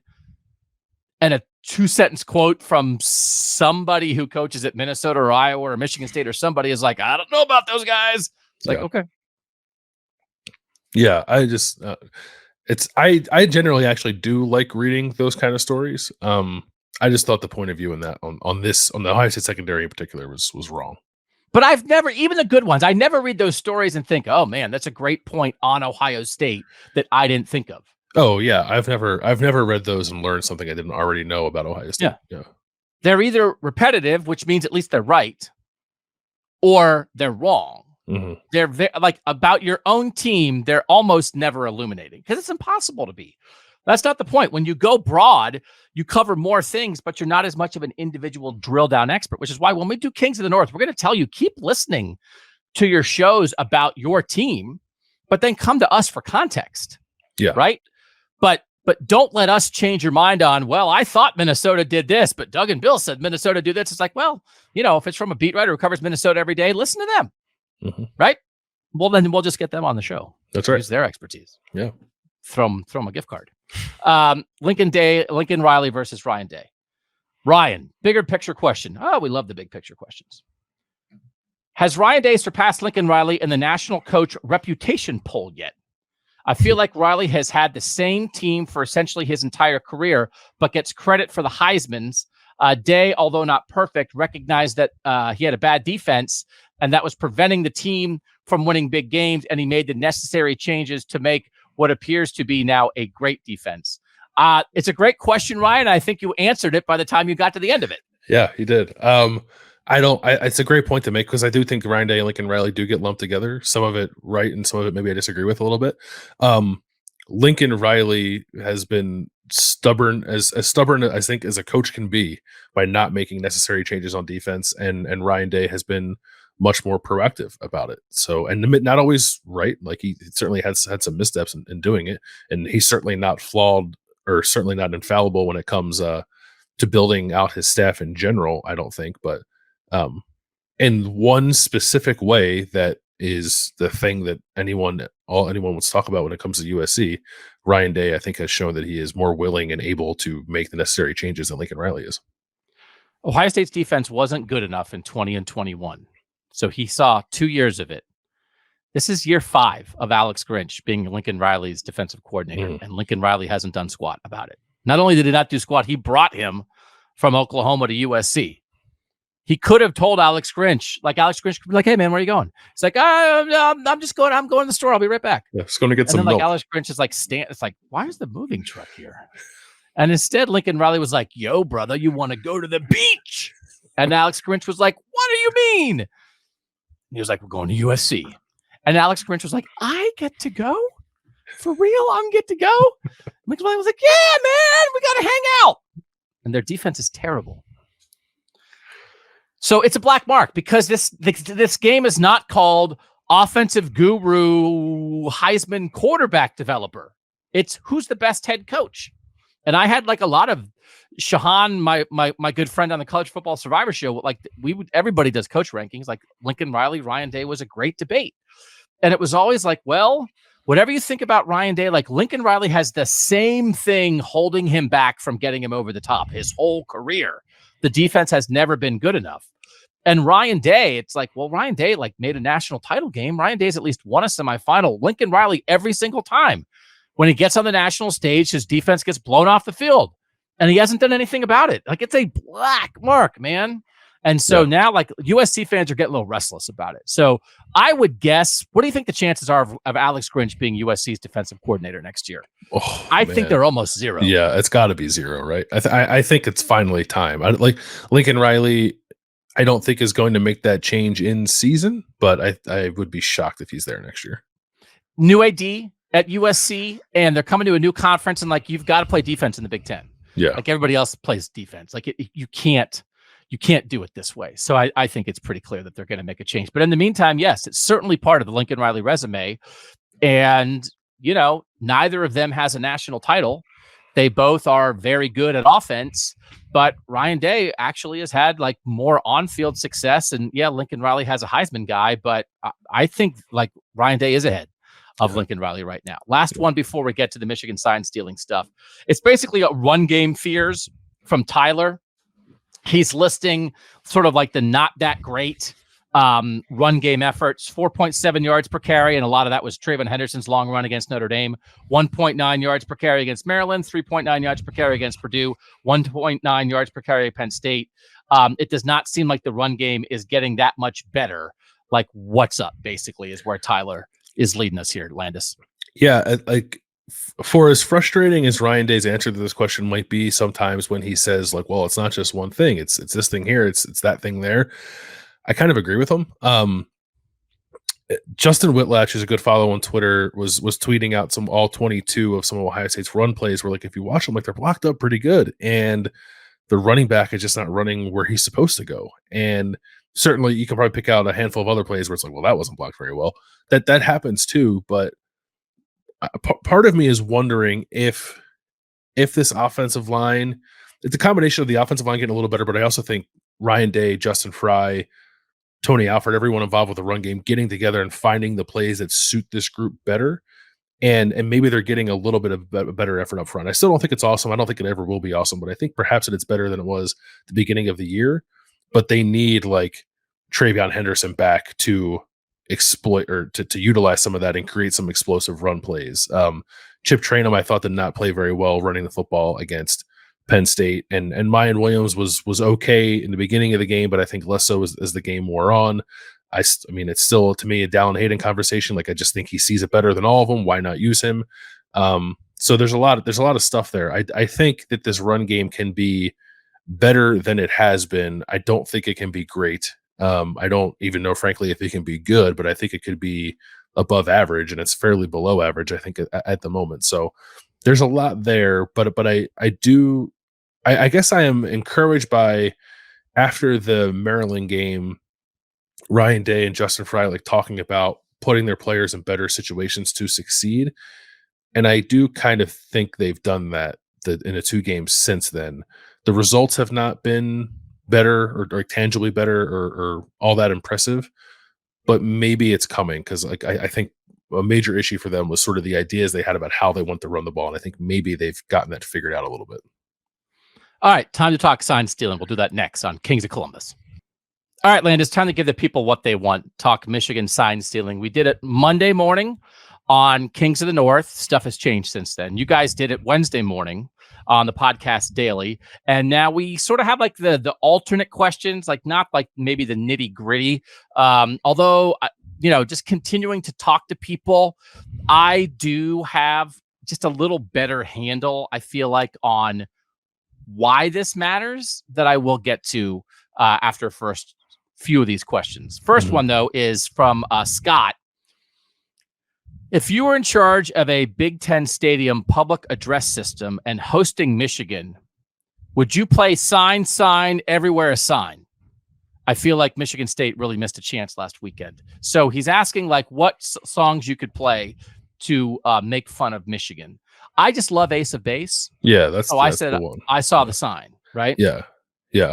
That's a good one. That's the one that I would play. A different one that I came up with was Private Eyes by Hall & Oates. Oh, that's good. Yeah. Been Caught Stealing by Jane's Addiction, right? Is that a good one? Yeah.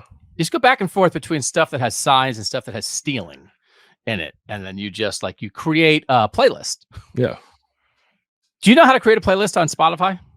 Yeah, I have a million playlists on Spotify. Oh, can we create a community playlist or no? Can people come in like to your playlist and make suggestions, or how would we do, and can we share it? Yeah, you can definitely share it. I don't know about like adding to it or making suggestions. I don't really know how that works. Okay, so let's do this. If you hear this, you can make one though that you could share. The Kings of Columbus sign stealing playlist. We could do that. Yeah, for sure. Okay. We will take suggestions. Tech subscribers, if you have suggestions, 614-662-4509 if you want to sign up. If you're already a tech subscriber, just fire them off. And Landis will make a Spotify playlist, and then he will share it with everybody. But we already got Sign Everywhere Sign, Ace of Base, I Saw the Sign, Private Eyes, and Been Caught Stealing. So it's just for fun. We're off to a good start. Just having a good time. Music brings people together. All right, let's do this. So Michigan's doing this, but it is being done to other teams. So we have two related questions here. One is from Justin. I'm actually quite annoyed with Ryan Day. He's as annoyed with Ryan Day as he is with Jim Harbaugh. It seems like, to me anyway, Day has not had an elaborate enough signaling system and has compromised the Buckeyes against Clemson and now against Michigan twice. Is there some blame here for the teams who had their signs stolen?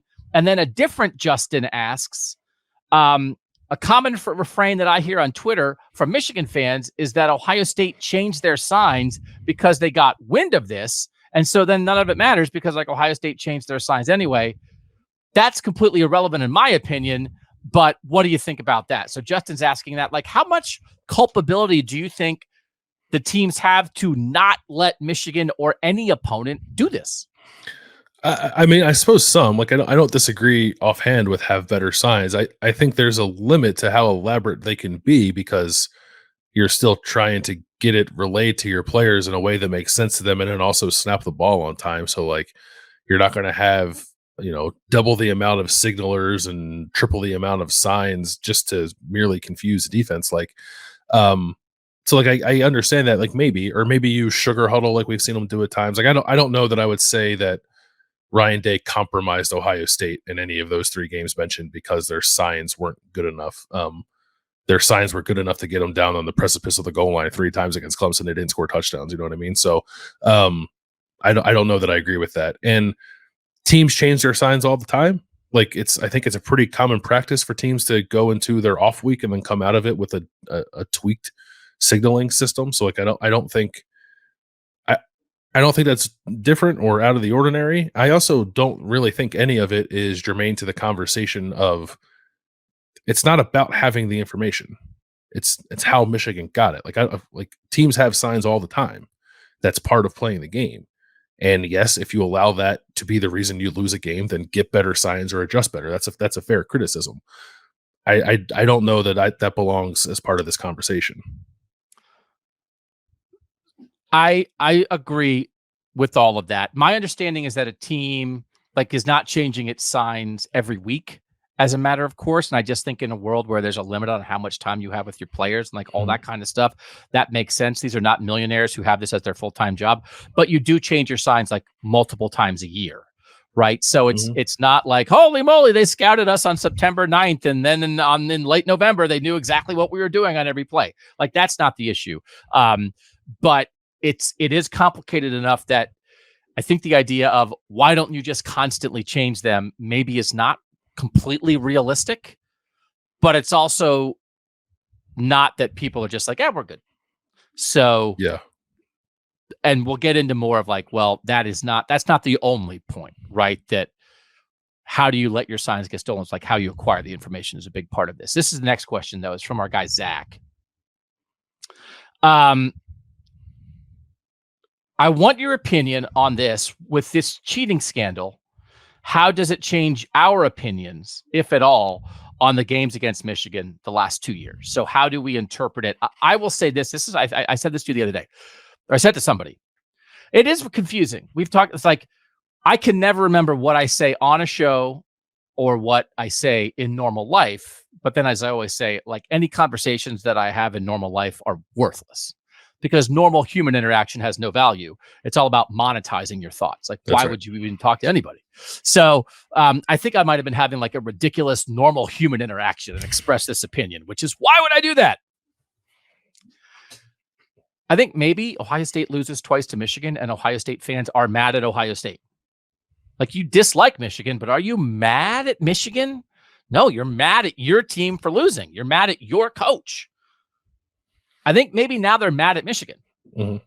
And it doesn't mean they're 0% mad at Ohio State, but I think the shorthand of before they were mad at their own team, now they're mad at the other team might be right. And so that's more a question about how the fans are handling it. But to me, it has to affect your view, I think, at least some, does it not? Yeah, it does. Yeah, I think especially last year's game, maybe not so much 2021. I thought I agree with that. Yeah, you're right. 2021, they just went up there and got pushed around, I think. That was just football, it felt like. Yeah, and this was going on at that time. I'm not saying that like Michigan didn't have information and was using it to his advantage. I just don't know that I felt like that was the reason that Ohio State lost that game, if that was at play.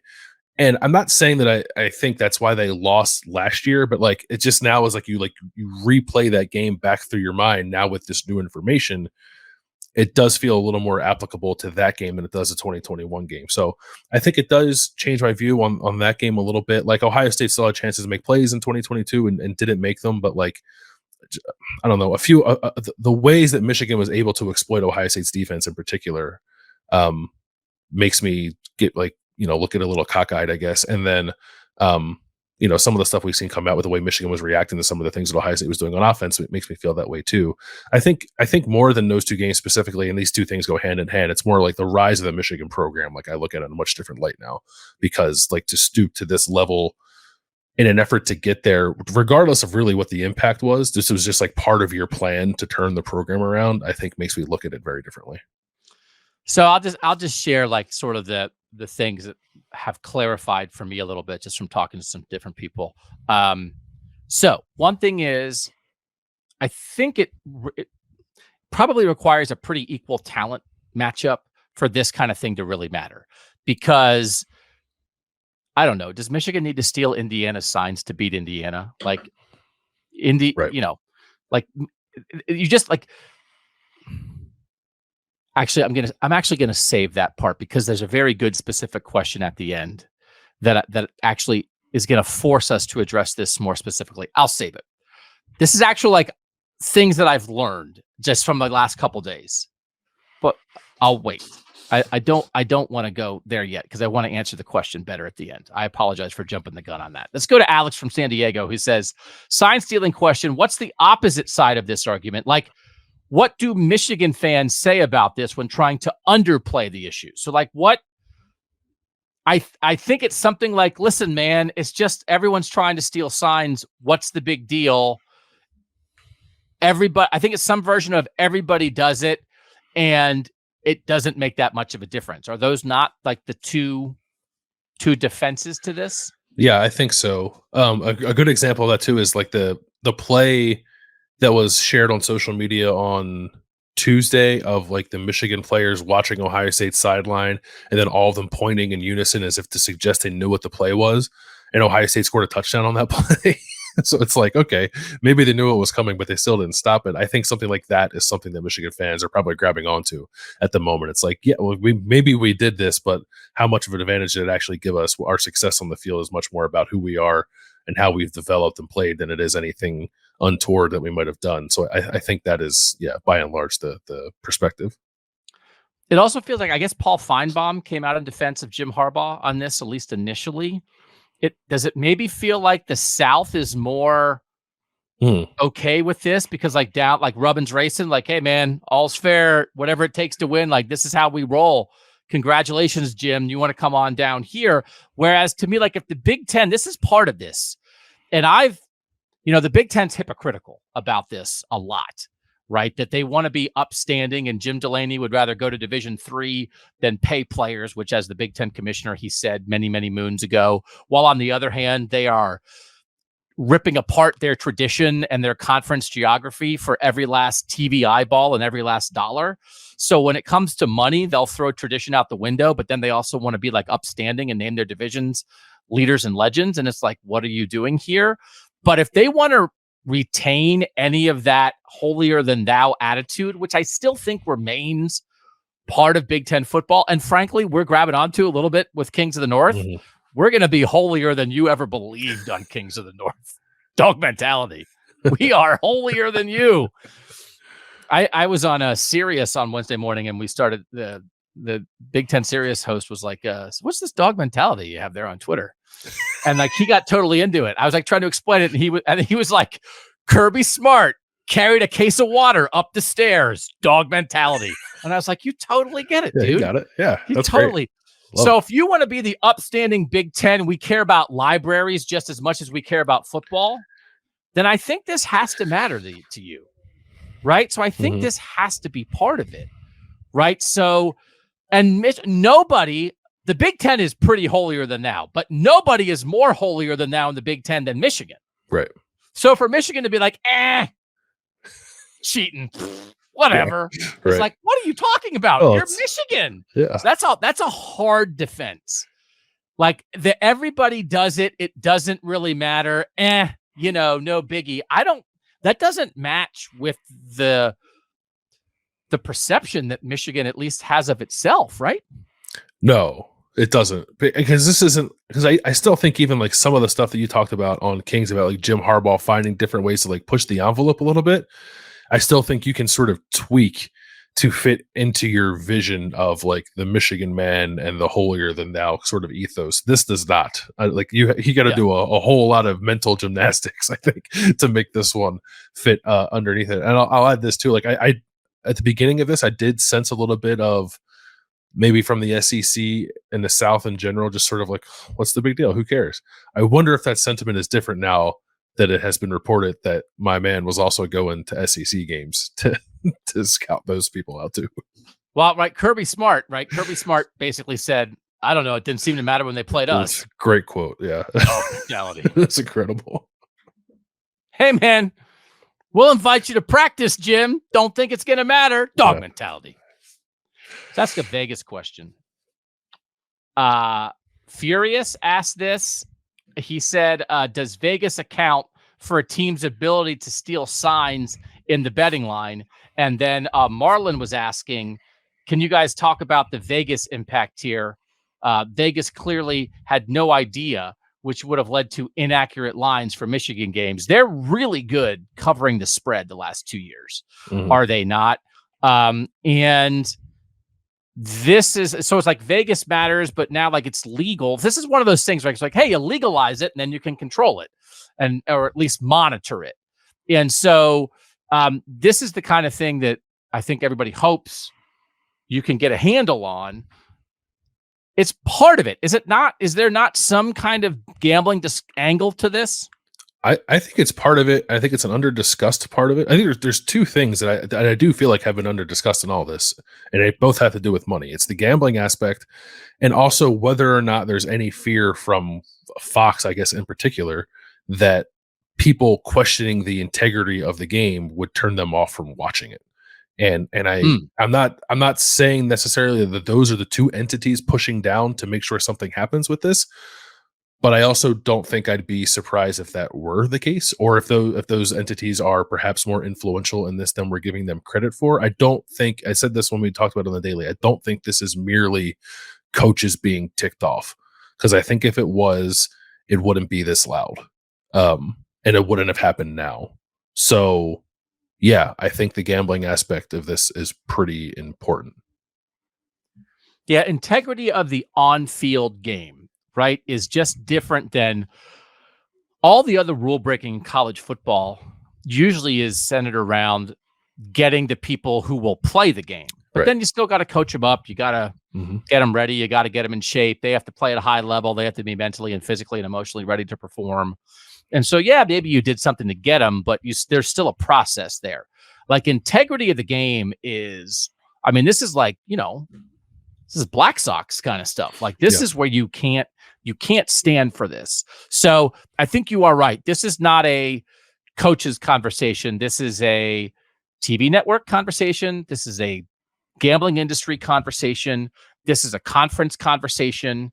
This is about perception, but it's also about the fundamental truths of what happened in a gazillion-dollar business that is centered on young men playing on Saturday. And when you mess with that, you put everything at risk.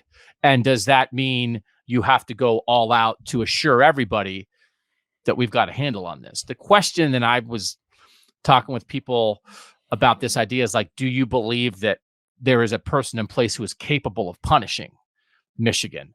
And so we can get to the punishment part of this. We have a question from Luke, I think. Luke always asks good questions. He's asking vacated wins, Harbaugh leaving, reduced scholarships, no transfers, bowl ban, is all or some of that things that we think could happen. And then Adam is asking if everything alleged is true, which is a kind of interesting way to think about it. We're not saying it is true, but if it is, what do you envision the punishment to Michigan will be? I feel like almost everybody who discusses this, Landis, is united in the idea of, if this is true, or if they are punished for this, this is Jim Harbaugh's last year as Michigan's coach. Yes, I think that's right. I think like there's two different bodies, I guess, that could dole out the punishment. It's the Big Ten and the NCAA. The NCAA just doesn't move fast on anything, so I think that process is going to take a while. I think the Big Ten could potentially act more immediately, whether that's a suspension for Jim Harbaugh, or maybe even Michigan does it preemptively if they think it's going that way, as the investigation plays out. Although I suppose they would have already done that by this point if they were entertaining the idea. The thing that I'm curious about is if the Big Ten is so convinced that this is compromising the integrity of its games that it decides like Michigan's just not eligible for the Big Ten championship. Like, let them play out the rest of the games. We still get an Ohio State Michigan game, but that leaves Michigan nowhere. They can't control the bowls, I don't believe, at least not all of them, or influence if Michigan were to get an invite to one of them. Certainly not a New Year's Six bowl, but or the playoff. Like Michigan. Yeah. What if Michigan beats Ohio State and is 12-0, but is banned from the Big Ten championship game? I think they'd still get invited to the playoff. Maybe there might be some discussions by the powers that be that maybe would stop that from happening, I would think. And I think the playoff committee could say, we're not taking a team that is banned from its own conference championship. We're instituting that rule, but that rule doesn't exist right now. Yeah, they wouldn't be obligated to, but I think they would probably come around to that idea if we got to that point. But like in terms of like punishment, like I don't know, I think everything's on the table because this has never happened before. So I wouldn't want to go too far with speculating on what it could be, but I do think, I guess I would say this, like I think it's possible that something happens to Michigan that alters the trajectory of this season. You do? Yeah. You think that's probably more related to coach suspensions, or you really think that a potentially banning Michigan from the Big Ten title game / whatever that means for the postseason, you think that's on the table? I would probably say that it's more likely that coaches get suspended than anything else. But I think some kind of postseason ban, Big Ten championship wise, probably is possible. Yeah. I mean, we do have to remember there was a world, right, where the Big Ten had a situation where they sent a third place team to the Big Ten championship game because Ohio State and Penn State were both banned in 2012 and finished ahead of Wisconsin. And in third place, Wisconsin went and won the Big Ten championship game. Yep. So like they've done this before. They didn't institute the ban in the middle of the season, but they've dealt with something like this. I just very much, there's the punishment, but there's the punisher. So like there's been reporting that like the Big Ten bylaws say this is the Big Ten commissioner has the power to do something like this. Tony Petitti just got there. He's a TV network guy. It hurts the TV product, right? But it might hurt it more to have them in it. That's the thing. I think Tony Petitti right now would look at the Big Ten championship game in conjunction with Fox, who pays a bunch of money to televise that game. Does it hurt or help that game if Michigan's banned from it? Right? So if you think like, oh, Michigan's 12-0 and they're there and everybody thinks they're a bunch of cheaters and nobody wants to watch the cheaters play against a terrible Big Ten West team, let's ban them. Right, that's absolutely part of the discussion there. Maybe you go by just what you think is right, but like what makes a better TV product is part of it. One way to ban Michigan from the Big Ten championship game this year is for Ohio State to beat them. Yeah. So that would be, if Ohio State fans want to wear that shirt, ban Michigan, ban them on the field. Don't leave it up to somebody making a decision there. All right. Let's do the last one that I was sort of saving for this. It's a great question. This is Josh. A lot of Joshes. Which is more impactful or important in determining the outcome of a football game? A, film study, knowing what the plans of the other teams are. B, weight room, natural athletic ability, talent, basically, right? So is it prep or talent? Hopefully you can see the connection to sign stealing versus illegal recruiting tactics, right? Because one influences one influences the other. What actually is the bigger deal? It's a really interesting way to look at it. It's a really good question. Let me now just tell you what is discussions that have helped me form my opinion here. So A, sign stealing really only matters when the talent is equal enough for it to matter. That sign stealing can't get you over the top, but it can make the difference potentially in a close game. So I would say the answer then is you have to have a baseline of talent. This is not like Tom Allen's not sign stealing his way to a Big Ten championship. Right. But once you get to the top 8, 10, 12, 15 teams in the country, then I think it can make a difference. So,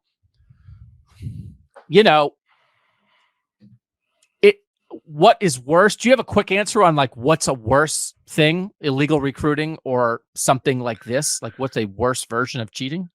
I think this is worse because you're asking me whether or not I think players should get paid to go places to make universities millions of dollars. And my answer to that question is yes, even if it has to happen under the table. Yeah, there's no upside to hey, we should be employing sign stealers. It's great for sign stealers to be able to get some free tickets to a football game. So we have to encourage sign stealing just for the economy, right? So there's no upside where there is some upside to the other thing. But in general, so it matters to get you over the top. Then the other thing is it's not like sign stealing affects every single play in a game, right? But usually those big time games are kind of come down to a couple plays. And the difference on the margins can be a huge difference. And there's just a general vibe of and James Franklin, I was surprised he went as far as he did. I think he boiled it down pretty well. It's the general idea of we come out in a look where, let's say, we're going to max protect offensively. We're going to keep 7 people in to protect. And when we do that, you rush 3 and drop 8. It's okay, well, your defense figured out what we're going to do. Now we're only going to protect with 5. Oh, now you blitz. Now you brought 6. Okay, well, now you won the numbers game again. If you're getting enough of a read to even if you don't know what the play is, but that, you're constantly in the right defense. So vice versa. So that can really make a difference. And James Franklin's talking about that.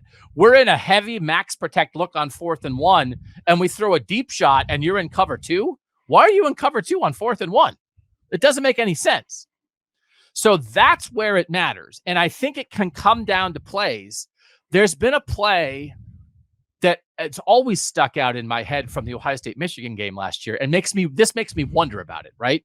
Do you know what play I'm going to say? The 4th and 2 pass to Cade Stover, where they line up and it's Cade Stover leaks out on kind of a shot down the field and the Michigan defensive end runs with him.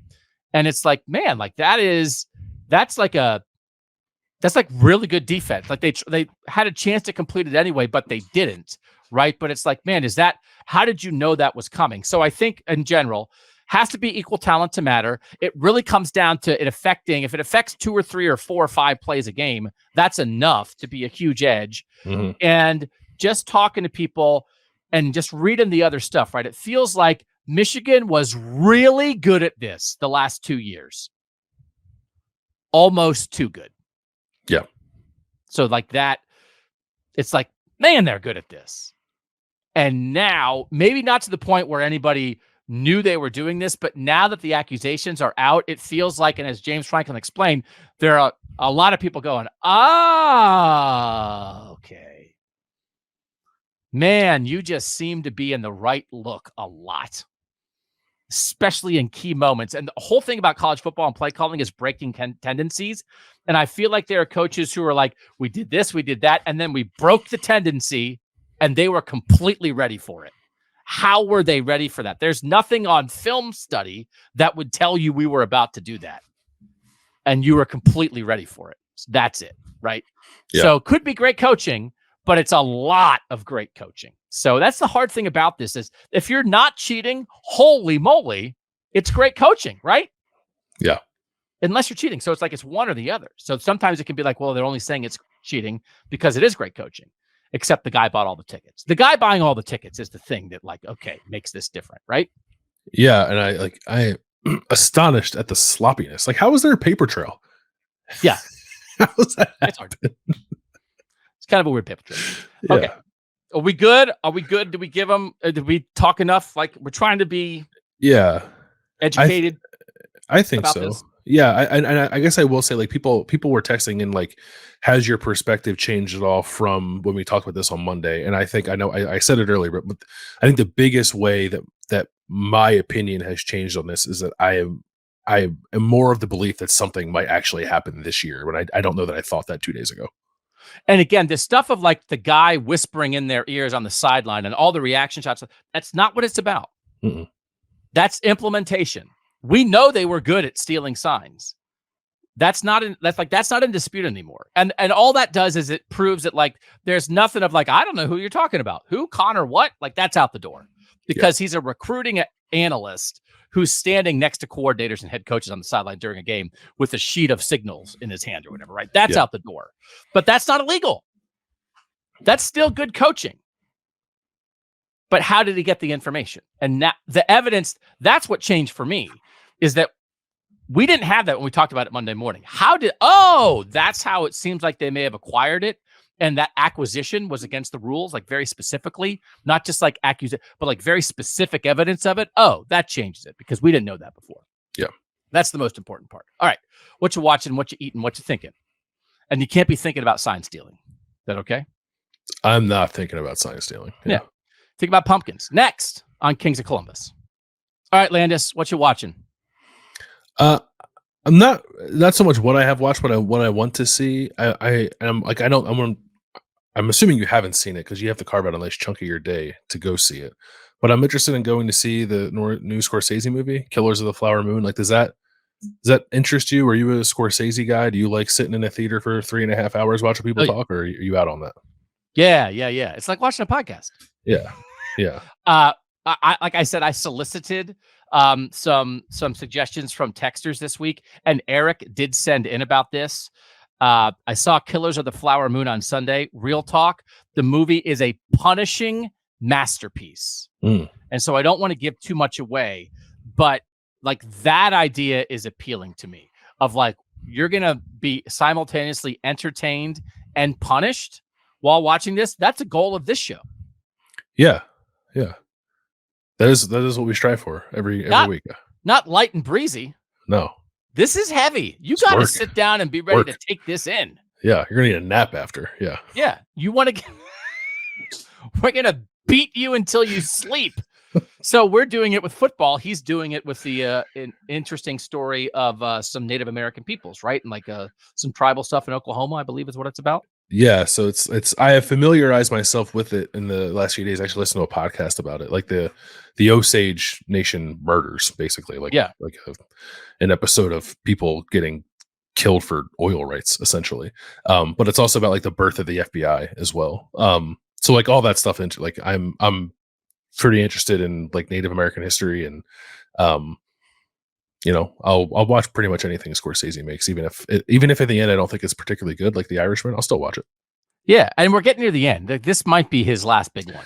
Yeah. So he's been doing a lot of interviews sort of about his mortality and understanding his place in the world, and he's been doing this for 50 years. And again, you got to sort of appreciate genius when it's right in front of you, because this is going to be one of those guys that are talking about his movies 200 years from now or whatever, and it's like he's right in front of us. So yeah, go see it and eat like 3 tubs of popcorn, because while you're getting punished in the movie theater, you got to soothe yourself. That's the thing I'm nervous about. It's like you gotta pace yourself, man. It's like, am I gonna have to go to the bathroom 9 times because I have 6 large beverages and 4 tubs of popcorn during a 3.5-hour movie? You and I should find someone who's not that interested in seeing it and have them be our runner. Oh yeah. We'll pay for your ticket. if you want to run. Or like, if although they can't run to the bathroom for us, I guess we could bring bottles. But they could fill us back in, like when we come back. Like, hey, what did I miss? Oh, that's true. Yeah, I would rather have them go to the bathroom for me. So my watching is it just is very quick. There are so many Rob Gronkowski commercials, and I remain amazed by the fact that he has made an endorsement career out of being the village idiot. And that everybody loves it. And it's like Tony the Tiger comes in and Rob Gronkowski is rubbing Frosted Flakes on his armpits. And Tony the Tiger's like, what are you doing, Gronk? And Gronk's like, they're so sugary sweet. I thought it would make my pits smell good. It's like, Gronk, that's a cereal, not a deodorant. My bad. Frosted Flakes. Everybody's like, man, that makes me want to buy Frosted Flakes. He's so dumb, but he can't possibly be as dumb as he's made out to be in every commercial that he's in. It's like they hit him in the head with a baseball bat and rolled him out in front of the camera. And Gronk's like, pay me. I'll be as dumb as you want me to be. And everybody's like, either get me Pete Davidson because he's talentless and annoying, or get me Rob Gronkowski, but 50% dumber. And that'll sell my product. And it makes me want every one of those products. I'm out. Why is that appealing? It's the stupefaction of American society. The dumber the spokesperson, the better. Yeah, hey, Gronk, he's charming. That's soap. Yeah. Don't eat that. What are we doing? Yeah, there is a lot of Gronk out there. I in small doses, I find his shtick kind of entertaining, but I don't need to see him, 10 times a day. Oh, yeah. He's out there a lot. Another Josh said he's watching Fall the House of Usher. Same guy that did Hill House and Bly Manor. Not as creepy, but still a fun, spooky season watch. So, I don't want horror movies, but I'm in on spooky. Fall the House of Usher. Is that... That's Edgar Allan Poe, right? Yeah, he's famous. He wrote about a bird. So maybe I'll take that one in. And then A Boy Meets World. Zach wants to know. I've been rewatching 90s sitcoms, which is a great idea. Bill will appreciate. Do you appreciate Boy Meets World with the Matthews family living in Philly? Yeah. So what do you think of you in on Boy Meets World? Love Boy Meets World. Yeah, it was the maybe the defining show of my childhood. Yeah, really? I'm the of the age of the person whose first television crush was Topanga. Yeah. Yeah, you're the Topanga generation. Yeah. By far the least talented Savage, though. By far. I think Fred Savage. Wonder Years Fred Savage, the older. That's my generation. I'll take that Savage any day. That's true. Because Ben Savage has not really done anything since Boy Meets World. And Fred Savage is not only was he an excellent actor as a child, he's a fairly accomplished director now as an adult. Yeah. And he's been on a couple shows that got canceled really quick in adult comedies now in the last 5 years that there were two that I thought were really good. Friends from College, and then he was on one with Rob Lowe that was only on for a year that I thought was really good. I think he's very funny. The lawyer one? Yeah, it's really good. All right, what are you eating? So I know I've not mentioned it on Kings yet, and maybe I've talked about it on previous episodes of somewhere on the podcast or last year. You're talking about food somewhere else than here? Every food take this show. I can't remember. Maybe it was a tweet. It must have been a tweet. I know I mentioned it. Because Ari and I talked a lot about frozen pizza, the frozen pizza hierarchy, because it's an important. You got to know the right one. You got to find the right one that suits you, because it's if you don't have a go-to frozen pizza, you're not living right. I have a new number one. Oh, yeah, and it's been at the top of the list for a while. I've been a little hesitant to say it out loud. Motor City Pizza Company. We get them from Costco, but I think they're available at any chain you want them. They're like the Detroit style square cut, almost like a thicker.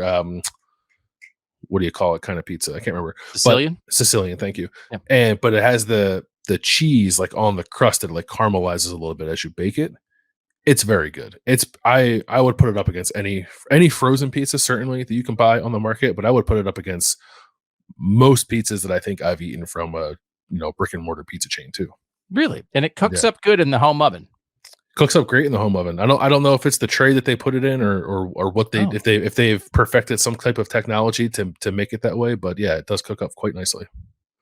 Motor City Pizza Company. All right, that's a good. We did get one eaten from Furious, who was talking about the local pizza place, and I love your local pizza place discussion.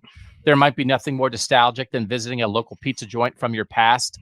Last weekend, I hit a place up in Oberlin, Ohio called Lorenzo's, which I hadn't frequented in at least 25 years.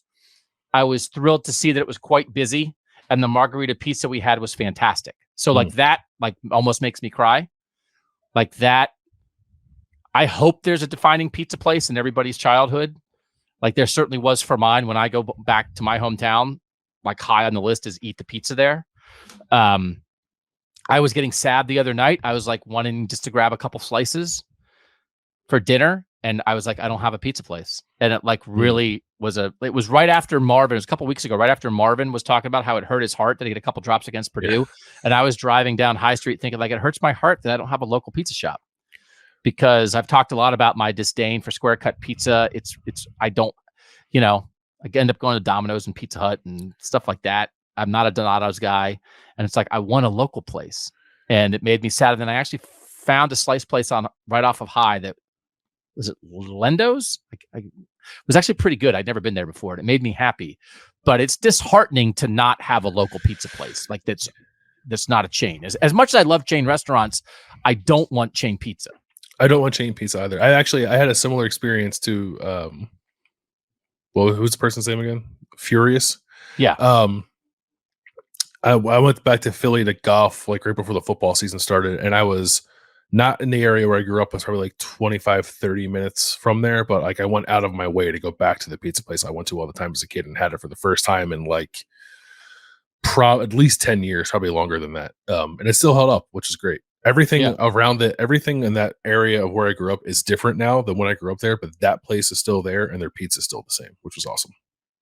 If I found out that the pizza place in my hometown closed, I'd have a knot in my stomach. Yeah, me too. I don't even want to think about it. Please don't talk about it. We had another person yelling at me. Mike was yelling at me about umami. Mm-hmm. I just wanted to say that the absurdity of your terrible food takes hit a new high point a couple weeks back when you, quote, discovered umami. I was worried Bill was going to let you off the hook for a minute there and nearly sent a huge rant, but I held off until now. Ridiculing your childlike palate has given me great joy over the years. Go eat a burnt steak for me and go Bucks. Wow. Guy's getting his $6 worth. He sure is. I think I don't know what I'd rather be yelled at for. 9-3. Terrible food takes, or Drew Allers playing possum. I'm going to be honest. They all make me feel sad inside, but I am who I am when it comes to eating food. So I can't deny that. Someone wants me to do the Chick-fil-A challenge again. When I tried to eat 100 nuggets in Ari's apartment back on Buckeye Talk, would you be up for me attempting that again? I did not eat 100, or was once enough for you to have to try to watch me do that? I feel like once is enough. And I don't think that was an audio only experience the first time you did it. I don't think people want to watch you do it. I don't know that they realize what they're signing up for. I'd have to like hide behind like you don't want to see this. Yeah. Like, we'd have to blur it. It'd be like it's like adult content. It's like what's this adult content? Let me take off this blurry image, and it's like, oh my God, it's a 50-year-old man shoving 9 nuggets into his mouth at once. We have had some great success in the past. We had the Chick-fil-A challenge, and then we had the time that Stephen Means said he could eat like a whole deep dish pizza at Giordano's, and we made him go try to do that, and he got like 32% of the way through and wasn't eating crust, and we like did a live feed from there. Ari showed up for that. Ari drove from his house to come watch that take place. And then like, it's one of those things, you do things like that. And then the next week people are like, oh my God, narrating a person trying to eat a pizza on a podcast was just top. It was the best podcast you ever did. And it's like, should we do more of this? So maybe there's something that we can try to eat. The thing that I ate at Max and Irma's, which is like an Ohio chain that vanished. At least all the ones around me in Columbus closed, but I was in Lancaster after the game on Saturday for my daughter's high school band competition. There's a Max and Irma's in Lancaster. And I looked, and there's like 7 in the world anymore. 3 of them are in Ohio. A bunch of them that are left are in airports. When I flew to interview at the Cleveland Plain Dealer in 2005, I ate at the Max and Irma's in the Cleveland airport, and I was like, wow, this place is really good. So like, we were really sad when Max and Irma's closed. And then I got to eat at it again. So now I want to take my family to Lancaster, Ohio, so we can eat there. And they had a bunch of Jim Cordell merchandise, Jim Cordell jerseys and stuff hanging on the wall because he is a Lancaster hero. So that was kind of cool. Were you a big Max and Irma's guy back in the day? Best chicken tortilla soup in the game. Oh my God, I had a whole bowl. It's so good. Yeah, it's so I've good. only been, I think, like a handful of times, but yeah. So good. So happy. All right, what are you thinking about? Just that sports are dumb and no one should ever care about sports or get emotionally invested in them ever. Because Wow. why put yourself in a position to get your heart broken? The hat's gone. What hat Yeah. is that now today? It's like Columbus Clippers hat. We don't wear those Phillies hat when they lose. Well, I stopped wearing it as often as I have been because people kept making comments about it. Not like people on the show might have been, but like people like in my everyday life, like, oh, you're still wearing that hat, huh? So I was wearing it because I needed a haircut, which I got, and I decided to wear it less. But I'll wear a Phillies hat again. I'm not ashamed to wear a Phillies hat, but I am ashamed to be a Phillies fan. Who is more sad and more angry today, you or Jim Knowles? Me. Okay. Jim Knowles is occupied enough by Wisconsin. I do not, and we were noting again that it felt like two Ohio State football fans, Bryce Harper, whose girlfriend played soccer at Ohio State, and he became an Ohio State fan, and Kyle Schwarber, who is from Middletown, Ohio, and played high school football with Jalen Marshall, and is a natural Ohio State football fan. We're going to mash the Phillies into the World Series in a world where Jim Knowles is a Philly guy, and you're a Philly guy, and we were talking about you doing this ultimate podcasts show story experience of you, Jim Knowles, Kyle Schwarber, Bryce Harper, just hanging out, talking Buckeyes and talking Philly sports, and then this happened. Yeah, it ruined the whole. We had grand designs on what that could be. I have thought about. I would like to get Kyle Schwarber on an episode of something we do one time to talk about Ohio State. I think that'd be cool, but not anytime soon because the emotions are still too raw. We could definitely do it. When the Cubs and the then Indians played in the World Series, I definitely went in the Cubs clubhouse and talked to Kyle Schwarber about Ohio State football. And he was at one of the Michigan games. I want to say he was at the 2018 Michigan game. I think I saw him on the sideline. Yeah. And when Urban, I think it was 2015, Cincinnati hosted the Major League Baseball All-Star game, and they had like a celebrity softball game, and Urban played in it. And I went just to like watch Urban interact with famous people. And he was talking to Kyle Schwarber, and he was sitting right next to a young actor that like he just looked like he had no interest in interacting with in any way. And it was Miles Teller. Oh, and it was Miles Teller's pretty famous now. Yeah. And Urban was just like, so Kyle, tell me again about how you played high school football.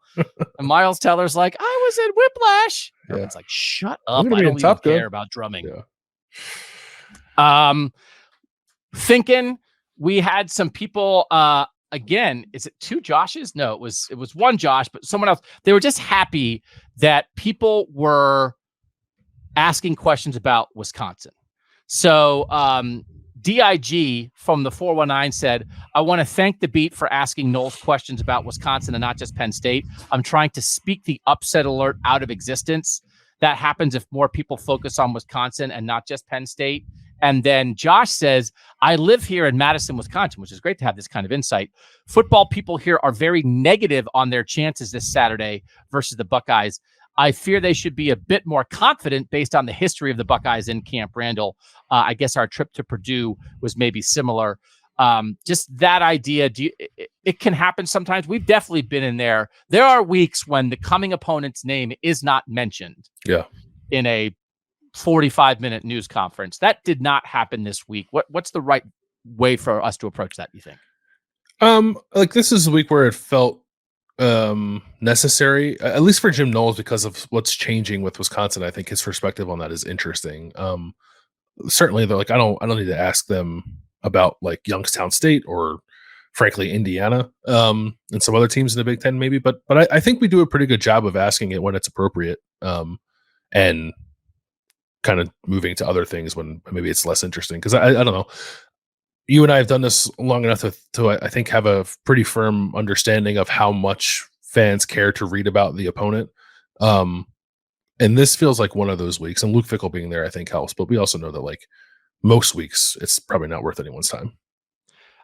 All right, so my thinking thing is an actual thing that I'm interested a little bit in tying this into some of our Kings of the North stuff.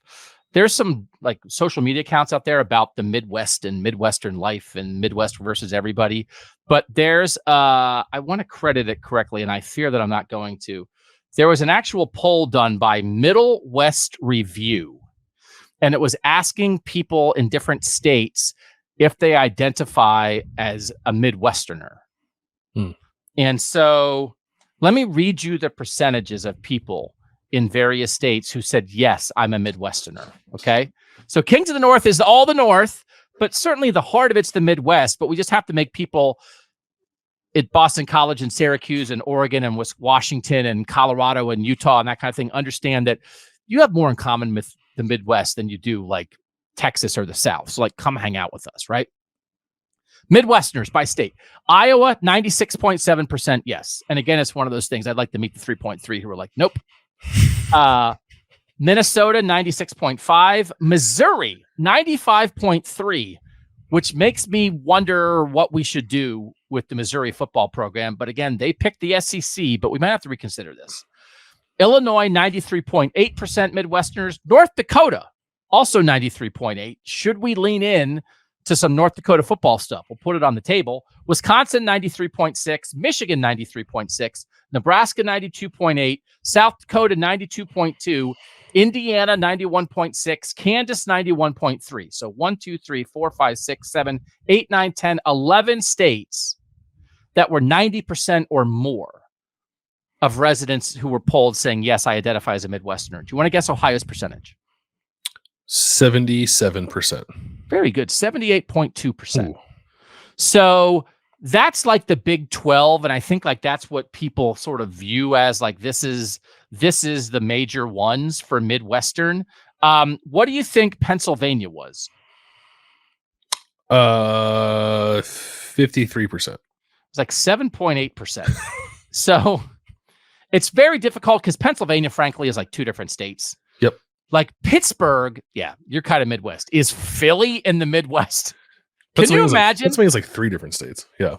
If you walked up to somebody in Philadelphia and said, are you in the Midwest? You'd get punched. Or worse. Yeah. What's worse? I don't want to know what's worse. I'm worried. Wyoming was 53%. There's like some Idaho discussion in there. It's just interesting how people self-identify because so then there were a couple stories. I mean, a lot of different Midwestern outlets wrote about this. And I think the Des Moines Register wrote a story that was like 7% of people in Pennsylvania think they're from the Midwest, idiots. And it's like, okay, Iowa, relax. Yeah. Right. I mean, people feel what they feel. There's some, I think Kentucky was like 30%. So this is what we want to, it's more what people think of themselves. We're not telling people who they are. But if you identify this way, then I think we want you to come hang out. Yeah. But it's kind of a nice broad swath of the Midwest, right? And it's like, well, what's the difference between the Plains and the Midwest? And like, we don't care. We're taking you. Yeah. So come hang out. But if you identify as Midwest, you absolutely belong on Kings of the North. Bottom line, no matter where you live. You might live in Louisiana and in your heart identify as the Midwest. Then you're welcome. When I was growing up in Philadelphia, I don't know that I considered Ohio to be inherently Midwestern. Did you? And has your perspective on that changed now that you've lived here? Because mine has. Yeah, no, I think right that like Ohio's next to Pennsylvania. You and I are both from Pennsylvania. I would have said no. Midwest is farther away than that. And then you get into Rust Belt, Great Lakes, all that kind of stuff. And it's just like, it's the Midwest. But there's like big parts of Pennsylvania with a whole bunch of farms. It feels like, yeah, this is Midwest. I don't know what we're talking about. Yeah, like, the majority of the state is that way. Like, is this more like New York? Or is this more like actually there's parts of New York State that feel like the Midwest. So, now that I live here, I would, if someone polled you right now and said, you live in Ohio, that makes you an Ohioan. Do you live in the Midwest? What would you answer? I would say yes. Yes, so would I. Yeah. Part of it too is like doing this job and going to other places, like having spent more time around people from the Midwest than I did for the first 21 years of my life. I think that's a big part of it. It's like, I think like the people in Ohio are similar, simpatico with like the people of Iowa and Illinois and Indiana. Yeah. More so than I maybe realized. Yeah. Yeah. So, we'll work some of that stuff in on Kings of the North, but I thought it was worth mentioning here. So we appreciate you guys. We went long. Listen, we're trying to when we want to dig into Michigan sign stealing, but we don't want the whole show to be about Michigan sign stealing, it's going to make us go long a little bit. So I thought we hit football in a way that mattered for Ohio State football fans, and I thought we hit like the number one topic in college football in a way that mattered. And then what are we going to do? We're going to cut Whatcha? People come after us, man. We got to do Whatcha. Yeah. It's the most important part of the show.